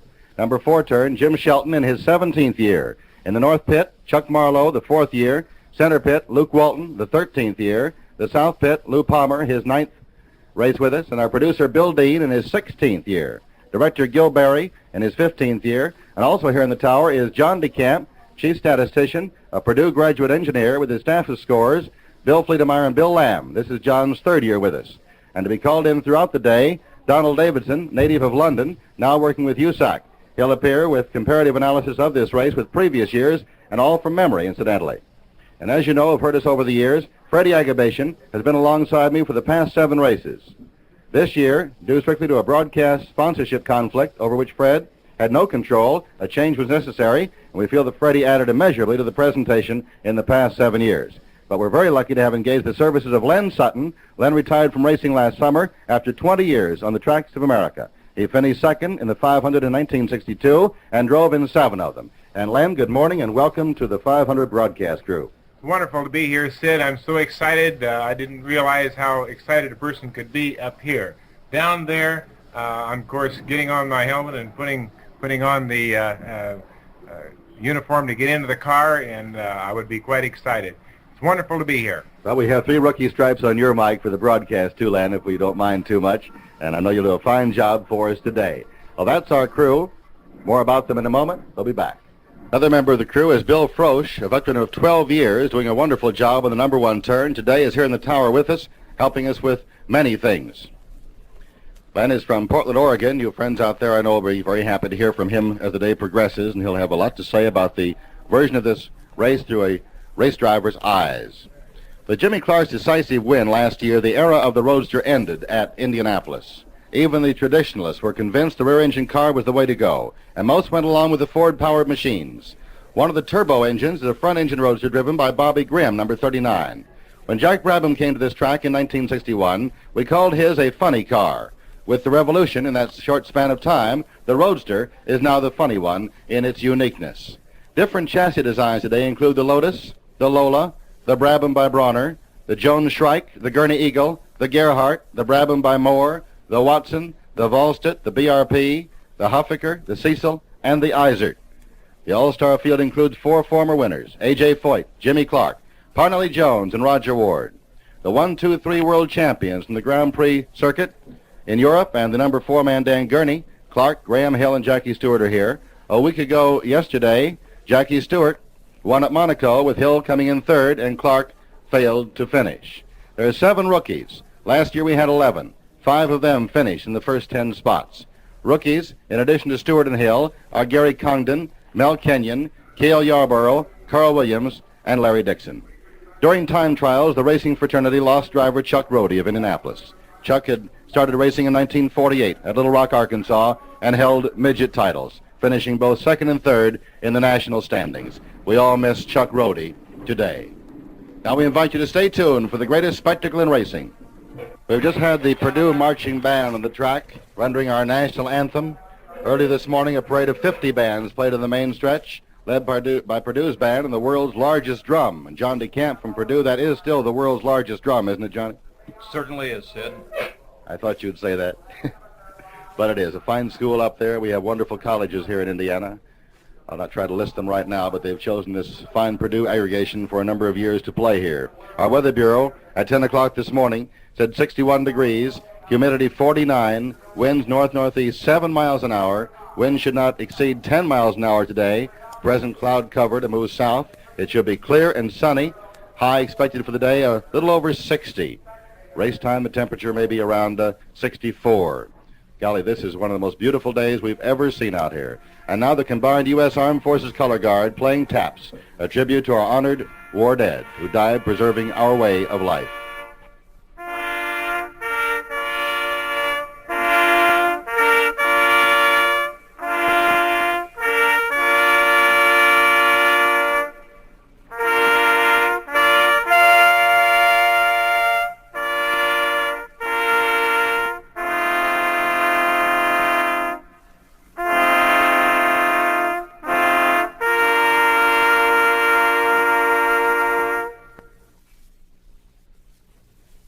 Taps has been played for Memorial Day as we know it here in the north.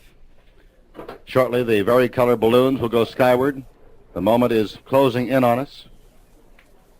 We're anticipating the call to start the engines, and this is a moment where everyone stands in eager anticipation. Over 300,000 fans are here today. We had a hot air balloon race here on Saturday, May 14th, to commemorate the original balloon race of 1909. And today we'll have over 1,000 golden balloons going up, and over 10,000 vari-colored balloons will reach upward to the Indiana sky. Bumped from this field were rookies Art Pollard of Medford, Oregon, and Dick Atkins of Hayward, California. Dick was the first alternate, but all the cars are on the track, so Dick will not get a chance to start. If one had been unable to begin the race, they would have put Dick in at the last moment. The Novi did not make it this year. It brushed the wall in the final hours of the last qualifying day. Andy Granatelli says he'll be back next year, but he still has Jimmy Clark and Al Unser in his cars.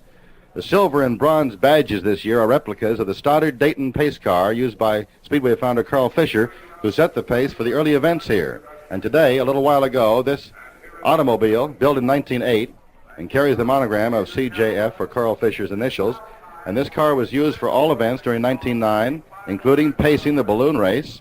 And for many years, Mr. Fisher distributed the Stoddard Dayton and the Overland automobiles.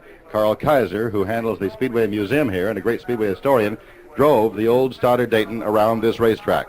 And also, a Peugeot, a 300 cubic inch displacement car, raced at the Speedway here from 1913 through 1919. This car won the 1916 race. It was built in France, driven in 1916 by Dario Resta, and it also took a circle of the oval here. Qualified for relief today, if needed, will be Bill Cheeseberg, Bob Harkey, and Art Malone. In addition, any drivers who drop out of the race may drive relief in another car. And now the playing of Back Home Again in Indiana.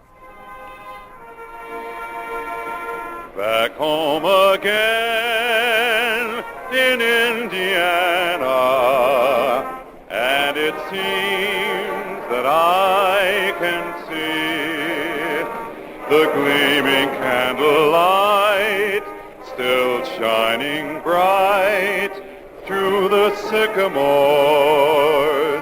for me. The new mown hay sends all its fragrance through the fields I used to roam. When I dream about the moonlight on the Wabash, then I long for my Indiana home.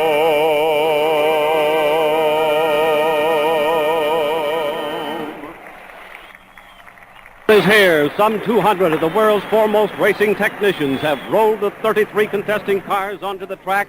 They are in the traditional formation resembling a military platoon.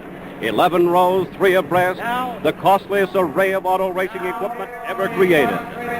A friendly Hoosier sun is reflected from the bright enamel on the cars, flashing reds, brilliant blues, gleaming whites, regal purples, anniversary jubilee golds, glowing oranges, shining silvers. Here is racing's most lavish aurora. The story is the same in all 33 editions. A driver strapping on helmet and goggles, a man at the inertia starter fully realizing the importance of his assignment, an exacting chief mechanic whose X-ray eyes are jarring his masterpiece to reveal one single defect, pit crewmen making their final inspections. And now here are those words, and here is Tony Hulman. Gentlemen, start your engines.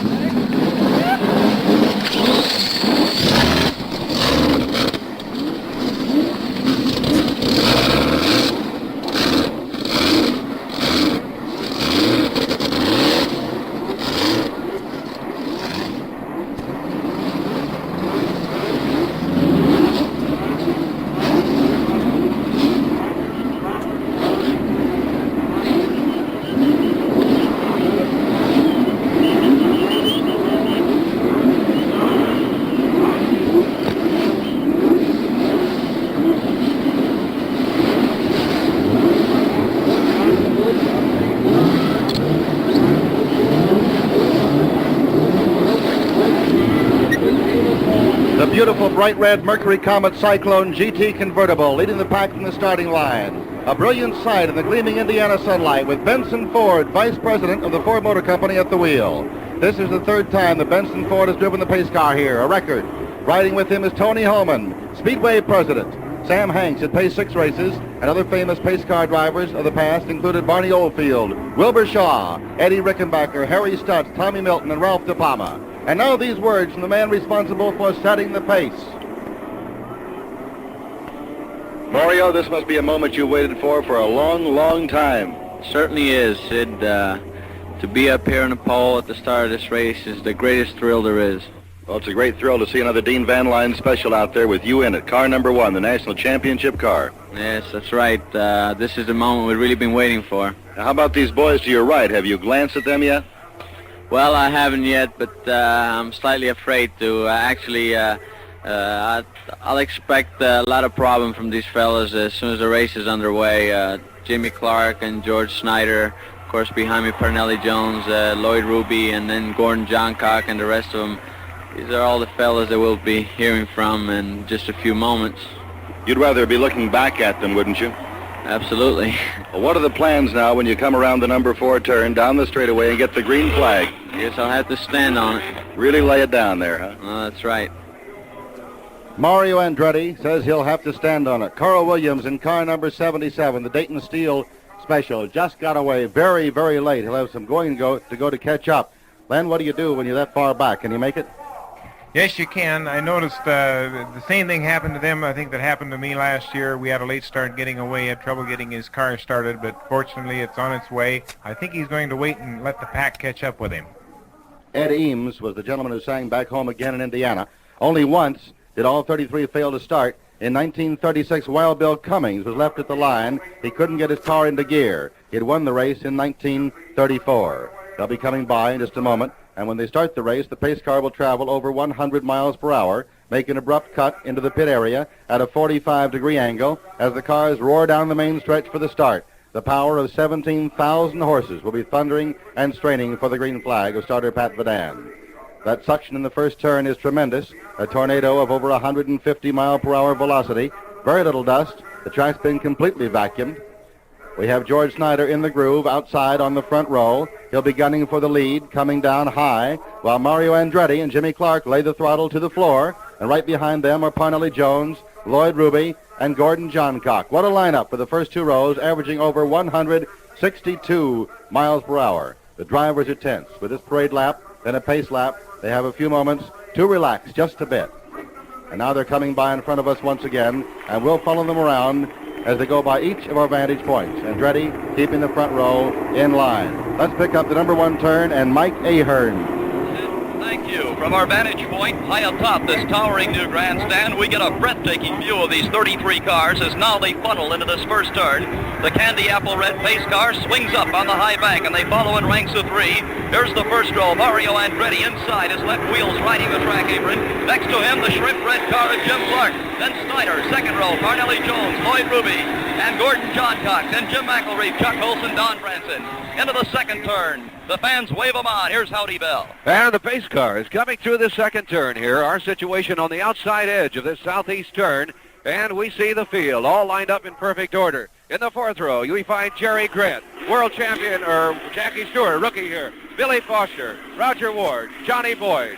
There's Graham Hill, a former world champion. Rookies Gary Condon and Mel Kenyon, and former 2-time winner A.J. Foyt, as they are all the way through this turn and headed down that long backstretch now. But Doug Zink should be able to spot them. Here they come down the backstretch. Everybody on their feet now. Those against the outer fence here, straining every muscle to get a better view of each one of these 33 cars. They're in pretty good shape as they head on down this. They're almost to turn number 3 now, and they're getting close to the vantage point of Ron Carroll. Eyeing the field through turn number 3, 11 rows now in perfect order, leaning to get a look.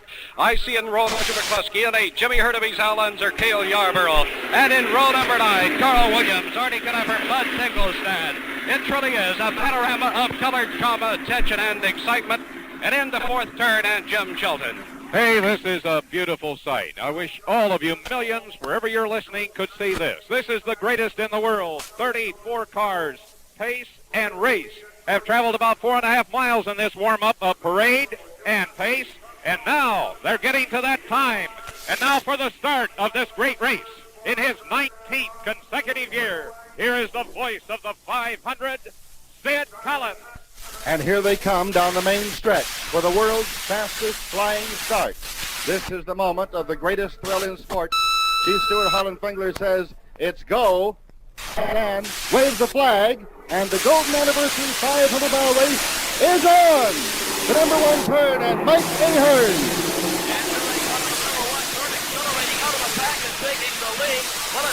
We have an accident on the main stretch, Mike. Hold it. We have a terrible accident on the main stretch. A very bad accident on the main stretch before they reach the turn. Lou Palmer is closest to them. We can't count how many cars are out of the involved. race. Number 39, also out. Number 96, parked against the wall. All drivers seem to be getting out of the equipment that's parked immediately in front of us here. And we note that Bobby Grimm, all right, here comes out of the All-American Racers Special, another of the competitors. Further down the track, beyond our view, entering the number one turn, Mike Ahern will be checking for you. We've got fire foam going on one of the pieces of equipment that is just at the beginning of the turn, and I won't attempt to identify that one for you at this time. We will make a check immediately and return to you, Sid, as soon as we can. Lou, we'll have to rely on you. Len and I have our glasses up here. We'll try to check, but of course, as always, striving for accuracy will not give you any information until it's officially released. We see car number 94 in the glasses, Mel Kenyon, the Gerhardt Special. Also, number 6, Joey Leonard, the Yamaha Eagle. Number 96, Ronnie Duman in the Harrison Special. And the race has been stopped. The red flag is out. Mario Andretti has come around, and the race has been stopped once again for 2 times in the past 3 years. And they're calling the cars to a halt as Andretti and Jimmy Clark and George Snyder, the boys in the front row, pull out and make a front row once again, just about where they started the parade lap. So again, we have a very, very disastrous situation here, and no information is yet on the condition of the drivers involved or the cars. The safety crew is there. This happened going into the number one turn, apparently back about the 7th or 8th row, wouldn't you say, Len, because some got through first. Yes, it was that far back. It seemed as though the cars got 4 abreast, I believe, and then there wasn't room. A man darted to the left and contacted the inside wall, and then there was a ricochet from there. It seems as though there's about 10 cars involved. Well, we see the marks on the wall there, right in the center of the stretch here by the pylon on the right side, the outside of the wall. Is that black from tires scraping there, Len? There's also some red on that wall from paint. Yes, that is. That's where a car hit the outside wall. It happened on the outside then first, and then came back on the inside. Johnny? Sid, I have 16 cars that have come around, which means 17 haven't gotten around the track yet. And of those 16 that have come around, there are 15 in front of us here in the tower, and there's one up the track whose number I haven't been able to get yet. But these are the cars that successfully completed that first lap. Mario Andretti, Jimmy Clark, George Snyder. John, if you can give the numbers along with them, yes, please. Number 14, Lloyd Ruby. Number 82, George Snyder. Number 19, Jimmy Clark. Number 1, Mario Andretti. Number 98, Parnelli Jones. Number 3, Jim McElreath. Number 43, Jackie Stewart. Number 28, Chuck Hulse, or rather, number 28, Johnny Boyd. Number 12, Chuck Hulse. Number 72, Gordon Johncock. Number 88, Jerry Grant. Number 26, Roger Ward. Number 24, Graham Hill. Number 8, Roger McCluskey. Number 18, Al Unser. Number 77, Carl Williams. Number 76, Number 56, Jim Hurtubise. Number 11, Bobby Unser. And number 54, Eddie Johnson. He's the car up the track that stopped opposite his pit on the track still. Those are the cars that completed the first lap, Sid. And let me take a fast count. I believe there are 17 of them. John, you might then, by elimination, make another list where we throw it down to Lou Palmer in the south pit of those which were involved in the accident. Here's Lou. Very good, Sid. While we were away checking this, I'm sure you reported, there was some fire, but it seemed to develop substantially in terms of seconds and perhaps minutes after the initial trouble began here on the main straightaway. I'm not even going to attempt to give you a condition of any of the people involved. As we reported it to you as it was developing in front of us, everyone here on the main straightaway made it out of their equipment under their own power. These are the cars that are parked right now in many states of disarray, some tightly against the wall.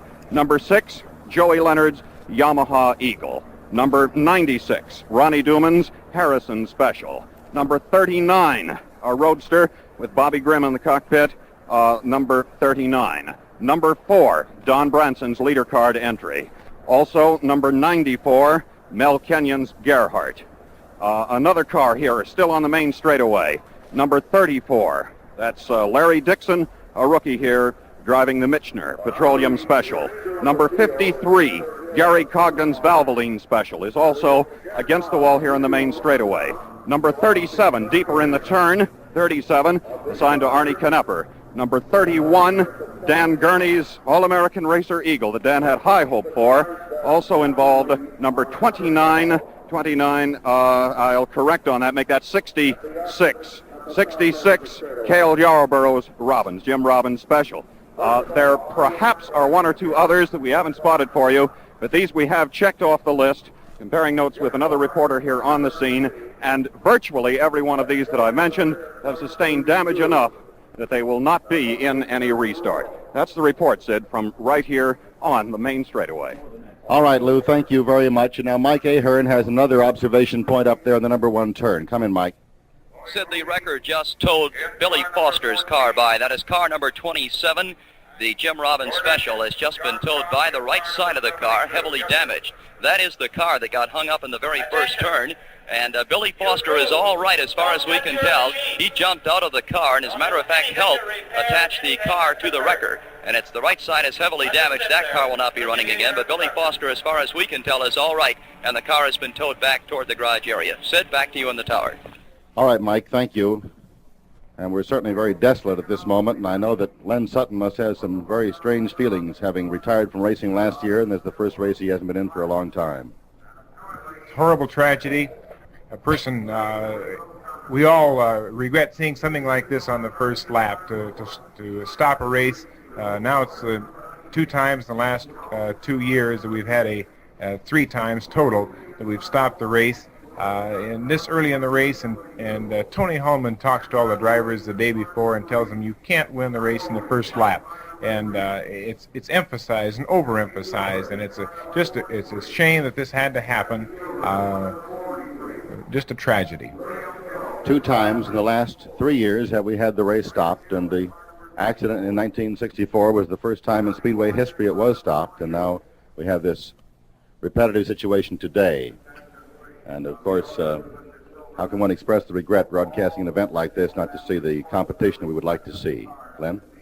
I see Don Branson down the wall waving up this way. I think he'd like for his friends and his family to know that he's all right. Good, and I'm sure that our pit men down here will be picking up these boys as they come back to the pit areas to actually have them talk with us. We'll be back now in just 60 seconds. Now stay tuned for the greatest spectacle in racing. Back in the Master Control Tower once again, and as happened in 1964, we will wait official word of everything down here before we discuss anything on the air as to condition of drivers. I see one down here at the starting line. We might check who that is, John and Len, if you will. We're going to call Donald Davidson in, who's our race historian from memory, and see if he can recap some of the other accidents here over the years at the Speedway, Don. Yeah, well, I don't normally deal in accidents, Sid, but amongst the other multiple accidents, of course, apart from 1964 when the race was stopped, we had the one in 1958, which we lost the life of Pat O'Connor, and Jerry Unser went over the wall, you may remember, in the third turn of the first lap, which involved some 15, or debatable number of between 15 and 23 cars were actually involved. 7 were withdrawn, and most of them were able to restart. Then there was one way back in 1930, which involved 7 cars. The riding mechanic was injured in that. In those days, of course, the drivers had riding mechanics, and so that meant that roughly 14 people were involved, and a mechanic was unfortunately died later in hospital. Fortunately, not too many large accidents have really taken place. Most of them have been in the form of minor spin-outs or maybe involving 1 or 2 cars, but of course a thing like this is evident at the start of every race, but it has never happened here before quite like this. Thank you, Don. We'll be calling you back in throughout the day. Now, once again, here is Mike Ahern on turn number 1. Another car has just been pulled by the wrecker. Car number 37, assigned to Arnie Knepper, the Sam Liozzi Special. Arnie from Belleville, Illinois. The car was heavily damaged in the front. The wrecker brought it by here and then pulled back into the garage area. We have not seen Arnie Knepper, but the car was badly damaged in the front. So there's another car towed by. The other car earlier was Billy Foster's. Now, Sid, back to you in the tower. Okay, Mike, thank you very much. And now we'll call once again on John DeCamp. Sid, Arnie Knepper is standing at the starting line. We've checked this with Bill Lamb, and so he's out of that heavily damaged car, and he's apparently all right because he's down here at the judges' stand right in front of us on our right. The cars that I have, Sid, unaccounted for by number are number 4, Don Branson, number 27, Billy Foster, number 53, Gary Condon, number 94, Mel Kenyon, number 2, A.J. Foyt, number 31, Dan Gurney, number 66, Cale Yarborough, number 37, Arnie Knepper, and we've told you about that one, number 22, Bud Tingelstad, number 75, Al Miller, number 39, Bobby Grimm in the Roadster, number 34, Larry Dixon, and number 96, Ronnie Dooman. We see 20 cars in front of us now. The one we missed earlier was Joe Leonard in car number 6, but he came around unscathed, apparently. He's right along the pit wall with his crew surrounding him, as are all of the crews of all the cars that were undamaged in the big pileup. Sid? Thank you, John. Lou Palmer, unfortunately, has the distinction of being involved in the spots where the major accidents have occurred here. 2 of the last 3. His first year on the air with us, he was on the number 3 turn when the accident took the life of Pat O'Connor, and he's watching very closely. He's closer than Mike Ahern, but they can both get a good view of what's going on. So let's call in the South Pit and Lou Palmer again. Very good, Sid. This will be in some way certainly repeat information from the excellent report you just took. But we do have a compilation now of those cars that, and some of these have been taken back apparently into the pit area, though the officials asked that none of them be touched immediately. They have taken members of the technical committee, assigned them to each of the cars, and I suspect a judgment will be made on that part as to which ones without major repair could be set up in the field for restarting. As for the start of this accident, and again, we were unable to hear the information you were translating and transmitting out. The first indication we had was a tire bouncing suddenly high in the air north of the pylon, down by the starting line. Whether a tire came off first or this was the result of a collision, I really don't know, and perhaps you have already clarified that. But here is what we have now. None of the cars stopped in any point beyond the main straightaway at the south end of the pit. The first indication of a wall collision is perhaps 3/4 of the way down the main straightaway. And from there, back and forth, almost as in a shooting gallery, across these inner and outer retaining walls, cars rocketed one against the other, each trying in their way to avoid collision with another. And here is the way we have them now. We'll make again a quick review. Number 6, Joey Leonard in the Yamaha Eagle. Number 96, Ronnie Dooman in the Harrison Special. Number 39, Bobby Grimm's Porter and setup Roadster. Number 4, veteran Don Branson's leader card, number 9. Number 94, also parked against the wall, Mel Kenyon's Gerhardt. We have number 34, Larry Dixon's Michener Petroleum Special. We also have 53, Gary Cogden, the Valvoline entry. Number 37, Arnie Knepper, driving for George Deebs and Boyd and Summer. Number 31 also involved Dan Gurney and the All-American Racing Team's Eagle. Rounding out the list, number 66, Cale Yarborough's Jim Robbins Special. 75, as I know I heard reported earlier, Al Miller in the Alderman Ford. And number 22, Bud Tingelstad's Federal Engineering Special. I just talked with Bud briefly. He's quite all right. He's also quite upset. That's the report now from here in the South Pit. Anyone, thank you, Lou, we can talk with down here in these pit areas, Luke Walton or Lou Palmer, and Chuck Marlowe's in the North Pit, so he hasn't the opportunity unless one of the drivers should come back and walk by him. We'd like very much to get them on the air and have their friends and families hear their voices. We have Cale Yarborough now walking pitward. We can see him in very good shape talking to Dan Kibler down there, local gentleman. He's a friend of his.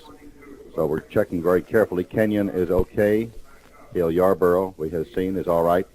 Arnie Knepper, we had the report, was all right. And we'll have the others as they come in. We'll not give any injury reports until we get them from Dr. Hanna at the field hospital here, if there were any injuries, and so far no report of any.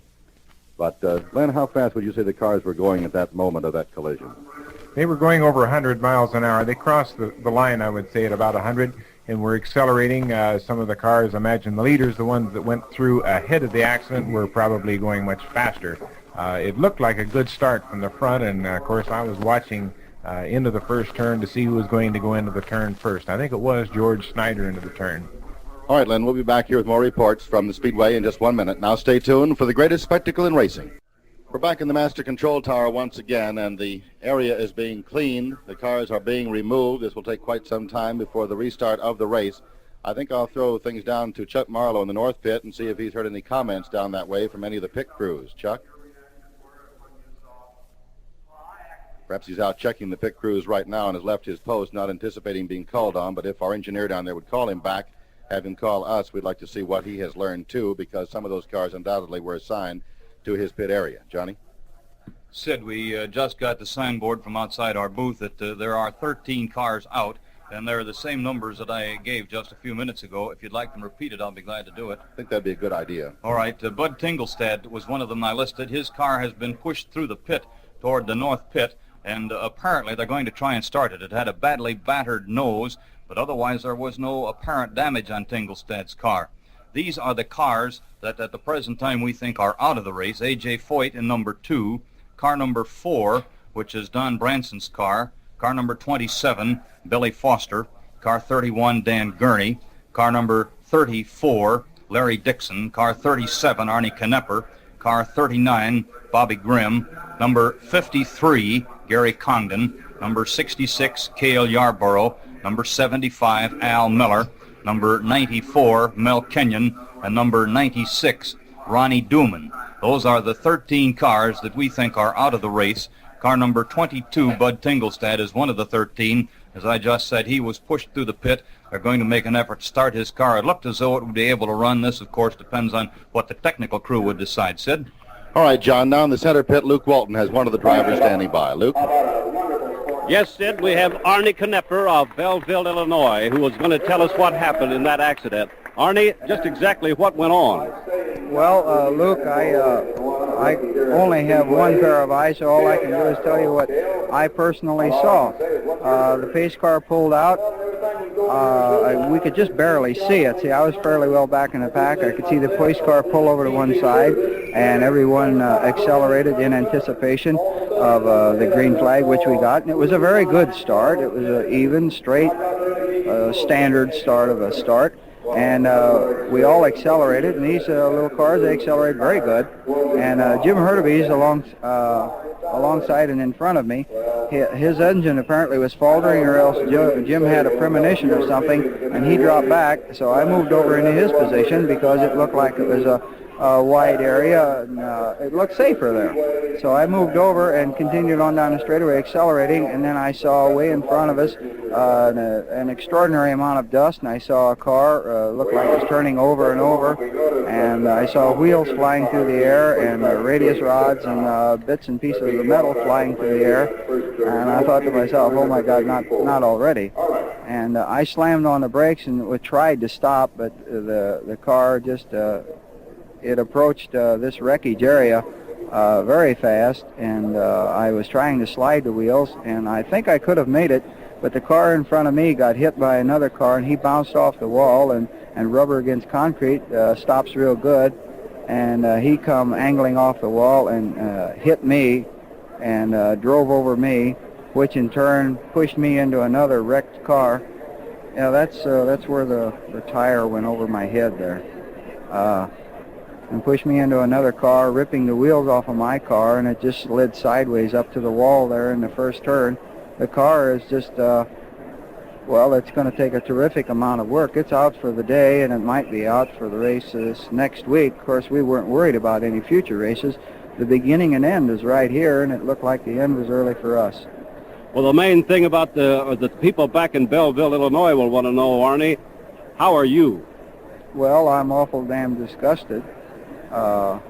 Pardon my French, but that's the way I feel about it. A whole year's work gone down the drain. I didn't even get to go around here one time. The car is operating well. I hate to make any kind of prediction, but as people know, in the last-minute fuel tests and whatnot, that we had, I went 160, as did Mario Andretti, and no one else approached either time, and that was no fluke. The car did do it. I made a mistake when I did it. I had no laps in the car, so I just hauled into the corner just as fast as I knew how, which was too fast, and the car slid through number 1 corner, which I don't plan on doing that anymore.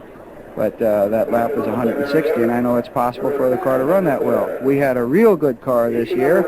It was exceptionally good, and it was better than a lot of sports riders or so-called experts even really knew about. This was the only what we call true monocoque in it. The mechanic has spent months and weeks dreaming of this car. It's all laid out on blueprints and paper napkins and tablecloths, and it was his dream. And the car, I will say this, unqualifiedly worked. The car was a real sweetheart to be in. I qualified on 7 cylinders at 159, and when they pulled the engine apart, because I kept telling them it vibrated, they found out that the engine had digested a rock. So the car had been rebuilt, and the engine was all set up for this race, and it was running very well, and we were real confident that we were going to pull the sleeper of the week, so to speak, and start tangling with these fast boys who hadn't even really counted us in until those last tire tests. But well, it's all done for now. You're all right yourself, are you? Oh yeah, I'm okay. I might. Well, the car was heavy when it was on me, but it was only up there for just a minute, and as the car went over top of me. Luke, and, thank you very much. We have some other people standing by, and thank Arnie for us very much. Okay, thank you. All right, thank you, Arnie, very much. That car is owned by 3 local men, George Deeb, Bob Voigt, and Dick Summers, and they've had bad racing luck out here, inclusive of today, but we're happy that Arnie sounds so good, and I really don't complain about his slight oversight on his French, because at that moment, with an accident 100 miles an hour, we'll give him that. And now we have another guest standing by in the south pit. Lou? Right, Sid. We have Mr. J.C. Agajanian with us, a real friend of the network and to racing as well. Parnelli Jones' entry is his, the Agajanian Rev 500 Special. First, have you seen Parnelli and the Shrike? I certainly have. I went up and talked to Parnelli, and he didn't know really what had happened because he started in 4th position and wasn't in the wreck at all. And the car is fine? The car's fine, and we're ready for the race. Do we have any information from Harlan Fengler concerning restarting and what have you? Well, I'm sure they're going to start single file the way they came down the straightaway there on the lap that the yellow was out on, but there's quite a few different versions of how the accident happened. I understand that Billy Foster was riding close to the wall, doing a fine job trying to gain speed, and he was tapped from the rear, which threw him sideways into the crash wall right in front of my pit there.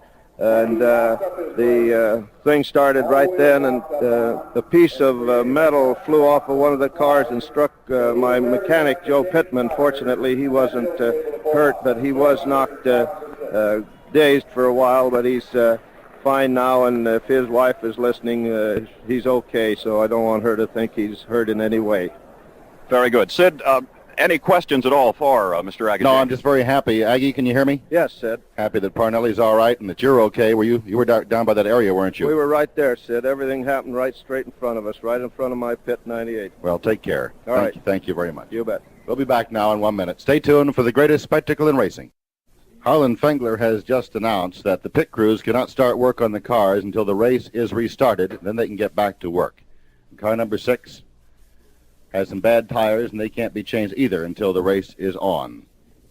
The pileup, here's the official word now from the Speedway staff. The pileup occurred after a car apparently lost a wheel coming down the straightaway, leading to the number 1 turn. Other cars tried to avoid the car in trouble and skidded, causing several collisions. The hospital reports no drivers had reported, but several spectators were injured by 1 or 2 flying wheels which went into the crowd. Repeating, the hospital here, the field hospital on the ground, Dr. Hanna reports no drivers have reported to the hospital, which is amazing, and several spectators were injured by 1 or 2 flying wheels which went into the crowd. If we're able, we'll have that identification for you. And now Ray Paschke from the official timers and scores floor has more information for us, Ray. Sid, what we have for you right now is the official startup. As far as the lineup of cars when we go back into the start of the race, would you like to have that in order? Let us turn around and get the number and the name if we can, Ray. We'll start in this Well, order. of course, it'll be car number 1 with Mario Andretti in the lead, and car number 19. I'll go with you, Jim Clark. Jim Clark. Car number 82. George Snyder. 98. Parnelli Jones. 14. Lloyd Ruby. 72. People write these down. Gordon John Cox. Gordon John Cox. Do that a little bit slower. Please. Number 3. Number 3, Jim McElreath. And 12. 12 is Chuck Hulse. 88. Jerry Grant. 43. Jackie Stewart. 26. Roger Ward. 28. Johnny Boyd. 24. Graham Hill. Now put a 94 if he starts. There's some question on this yet. To go right after 24. But after that will be number 6, which right now is also sitting in the pits. Yes. That's Joey Leonard. Right. Then after that, number 8. Roger McCluskey. 56. 56 is Jim Hurtubise. 18. Al Unser. Now we have 77 in the pits right now, but he is slated to start. Carl Williams. And 22, Bud Tinglestead should start. 11. 11 is Bobby Unser. And 54. And that is Eddie Johnson. Now the order that we have in mind right now from Holland Finger is this, Sid, that we will have a single file start.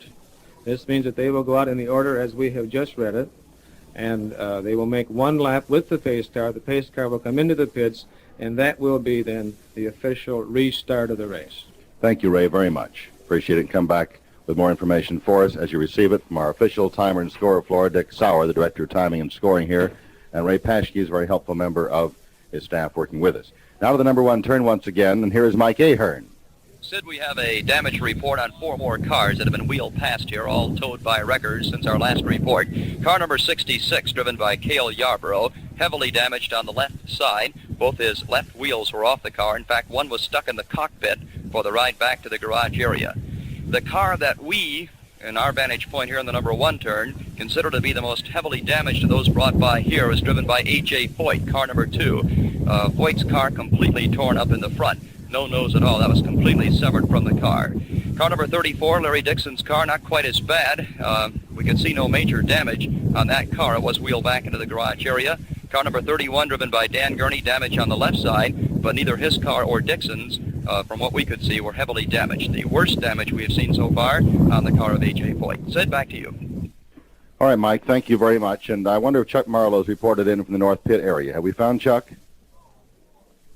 Not as yet, because there must be some of the pit crews down that way who have some comments about their cars. Again, repeating, no injuries have been reported as yet for any of the drivers. That's pretty amazing, isn't it, Len? It sure is. It's good news, very good news. I noticed that there are 3 cars that are in the pit area off of the racetrack that are being checked. These 3 cars, the officials will make a judgment on whether they'll restart. They are car number 72, car number 6, and car number 77. The drivers for those cars are Gordon John Cock, Joe Leonard, and Carl Williams. All right, Len, now Chuck is reporting in to the North Pit area. Right, Sid, thank you. We're standing right now looking at car number 22, driven by Bud Tinglestead. We're about 35 or 40 feet from it. Mr. S.A. Silverman, who is chief of the technical committee, is examining the front-end damage of that automobile, which appears to be not too extensive, but understanding the design of these monocoque chassis, it could very well have impaired some of the stress and the superstructure of that car and might very well keep him out of the running. No one is really making a futile effort to get set up so that when the green flag is dropped, they can start to work on the car. But as I said, examinations are being conducted right now. Then farther up the track, more toward the north, we notice that Mel Kenyon's car has been backed up. That's number 94. He has walked back to the car about 10 minutes ago. A fine round of applause from the fans who are good Kenyon fans. And he is up in that area near the car. From here appears to have very little superstructure damage. Back to you, Sid.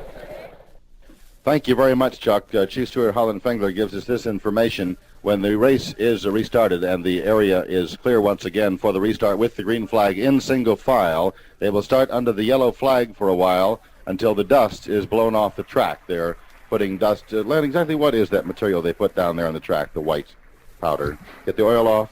It is a composition that is called, I believe, oil off. It soaks up the oil and cleans the track down deep. It's much better than sweeping, although they will sweep it after they put the composition on the track. I just heard that they were going to run it under the yellow flag, and for that reason, when the cars come by for a while, if it wasn't for that, the drivers wouldn't be able to see through that, through the cloud of dust. So they'll be running for a few laps under the yellow.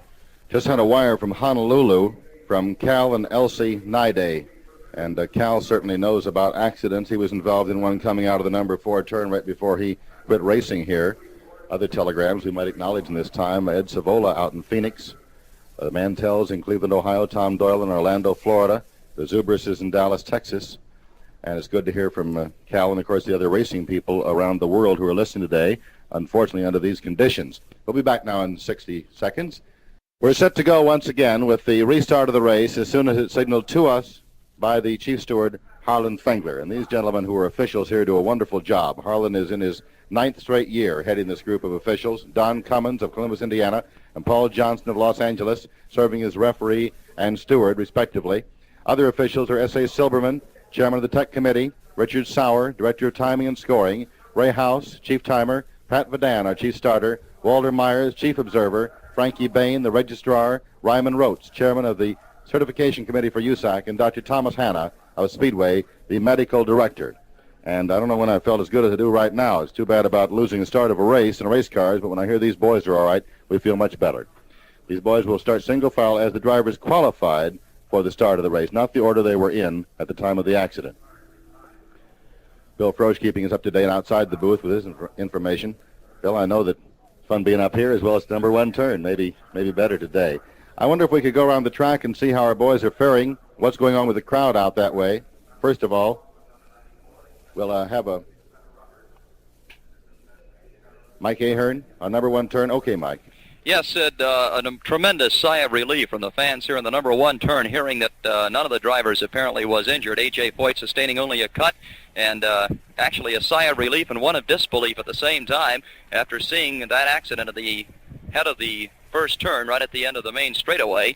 Many thought there had to be a couple of drivers injured in that mishap, but nobody, and now everyone here is settling back and waiting for the race to begin. Now, Sid, back to you. Now let's swing around to number 2 and Howdy Bell.